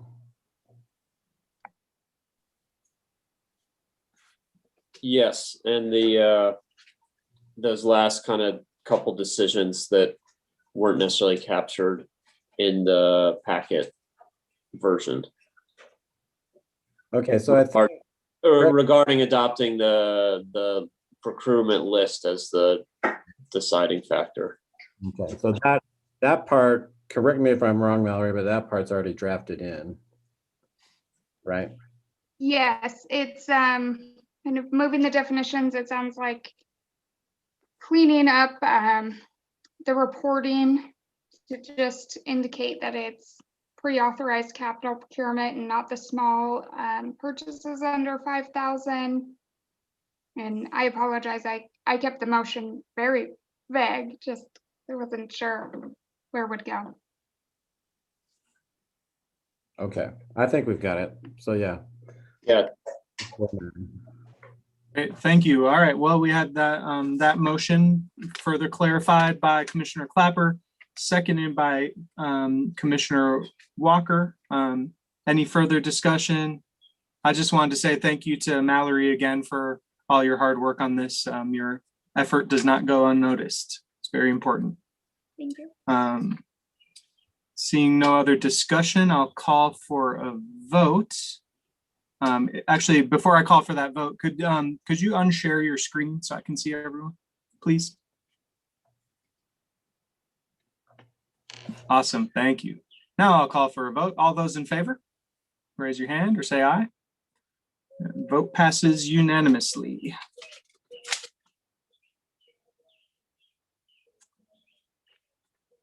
All right, we'll move on to the consent agenda. I would entertain a motion to adopt the consent agenda as presented. I move to adopt the consent agenda as presented. Motion by Commissioner Walker. Do I have a second? Seconded by Commissioner Hedin. Any conversation with regards to the consent agenda? Seeing none, I'll call for a vote. All those in favor? Any opposed? None. Vote passes unanimously. And then moving on here to item T, discussion items. Mallory. This should be quick. One thing to be aware of is that the city and the county will be putting on a fireworks display for the 4th of July. So on the next agenda, you will see a resolution just encouraging folks to be good neighbors and mindful of fireworks, noise, the effects that could have, not only with fire regulations, but animals, all kinds of considerations. So you will see that. And the other thing that was brought up earlier was that there's going to be a joint workshop on June 22nd with the city starting at 6 p.m. for the Mill Creek plan and to get feedback from everyone. So that's all that I have unless there's any questions. That should be really interesting. I would just say on the fireworks note, this is maybe a near future consideration, is I'm really interested to see what might be able to be done in terms of some sort of media campaign blitz in the next few weeks here in association with the resolution with regards to sort of responsible fireworks use. And so if anyone else is interested in that effort, I was planning on, I've been trying to get a meeting with TJ from Moab Fire, and I'm willing to offer boots on the ground in terms of maybe just added extra flyers here and there, maybe some radio spots, anything we might be able to do to raise awareness and just so people can celebrate in a way that makes sense given fire danger. That would be great. And I imagine we could also work with the city since they're a co-sponsor, and between city and the county really help get the word out and encourage that responsible holiday enjoyment. We'll have to touch base with the state fire warden, but the last few years, with the exception of municipal fireworks, there are no responsible uses of fireworks. They're just flat out illegal. And that depends on the conditions. And so, we've tried in the past to spread the word under those circumstances. It hasn't always been totally successful. And another clarifying thing that doesn't make a lot of sense. The state legislature has made it illegal for us to not permit fireworks vendors, even if fireworks are illegal, due to conditions. So just so you're aware of that, Yeah. you have to allow the vendors to sell the fireworks, even if the state precludes them from occurring on private property. Yeah, it's my understanding that there's some sort of powerful fireworks lobby. But you would think with regards to the catastrophic effects of wildfires out here in the West, that maybe that could be changed at the state legislature. So maybe that's something that we could look into at next session. But yeah, I'll touch base with you, Mallory and Chris, about sort of putting a little extra effort into spreading the word and just giving it a shot. Yeah, thank you. And Chris, That sounds good. We also have, am I remembering correctly that last year, or maybe the last couple of years, the city had some designated private firework areas that were? I think they may have a couple years ago. I don't think they did last year. I think last year it was just an outright ban. Okay. I might be getting all my mixed up at this point, but I'm pretty sure that last year that they weren't allowed at all. Okay. Yeah, I guess what I was driving at is, I'm perfectly happy to ban fireworks if there's a fire danger. I think, the risk of fire far outweighs any benefits of allowing at-large fireworks. But if that's difficult, or, we need to make some kind of compromise, then maybe also the county could consider, some kind of, have some designated area where there's a fire truck standing by and people could. Yeah. And that's kind of the point of the fireworks display that we put on, is that in that circumstance, we get the water truck out there and search and rescue and Moab Valley Fire on the scene for that, and so people can still enjoy that display, even if it's not legal to have your own personal fireworks. But anyway, yeah, I think that it'd be worth exploring if they are legal on private property to, perhaps encourage people and to set up a place that's designated for it, if possible. And I think the city has done that before at the ball fields, if I remember. I just had a quick question. Does it seem likely that we're going to use the 5th Tuesday for an administrative workshop? Not that I'm aware of, but one thing that we've used the 5th Tuesday for is joint meetings with the city. It's been quite a long time since we've had, just a joint meeting to discuss various topics. And so might be worth touching base, with your peers over at the city to see if they're interested in a joint meeting. We are having one the week before. Oh, okay. Yeah. So, but if you have anything, a workshop topic, let us know, because we do oftentimes use the 5th Tuesday, either for a joint meeting or for workshop topics. You might want to rest up though. If we get going on the general plan and whatnot, we'll probably be having lots of workshops. So the Mill Creek meeting, was that in person or was that a virtual meeting? That's a great question. And yeah. Do you mind sending out an invite as that gets closer? Just like click and add to the calendar kind. Those are my favorite.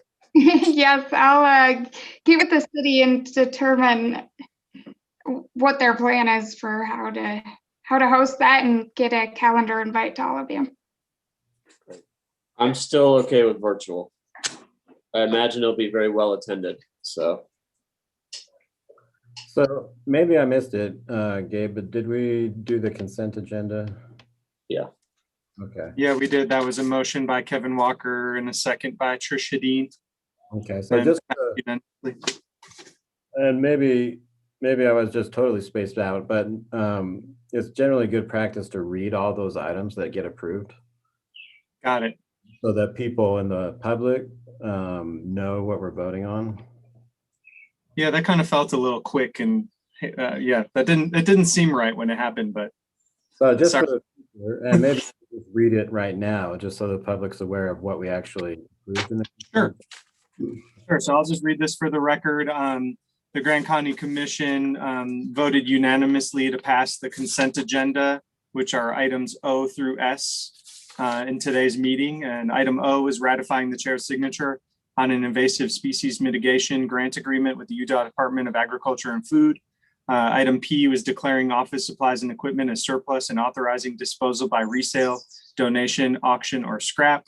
Item Q was approving the application of public interest use to unclaimed property for donation, sale, or recycling. And this is in particular in reference to bicycles. Item R was ratifying the chair's signature on a letter to Brad Horrocks, chair of the 7-County Infrastructure Coalition, regarding the proposed Book Cliffs Highway.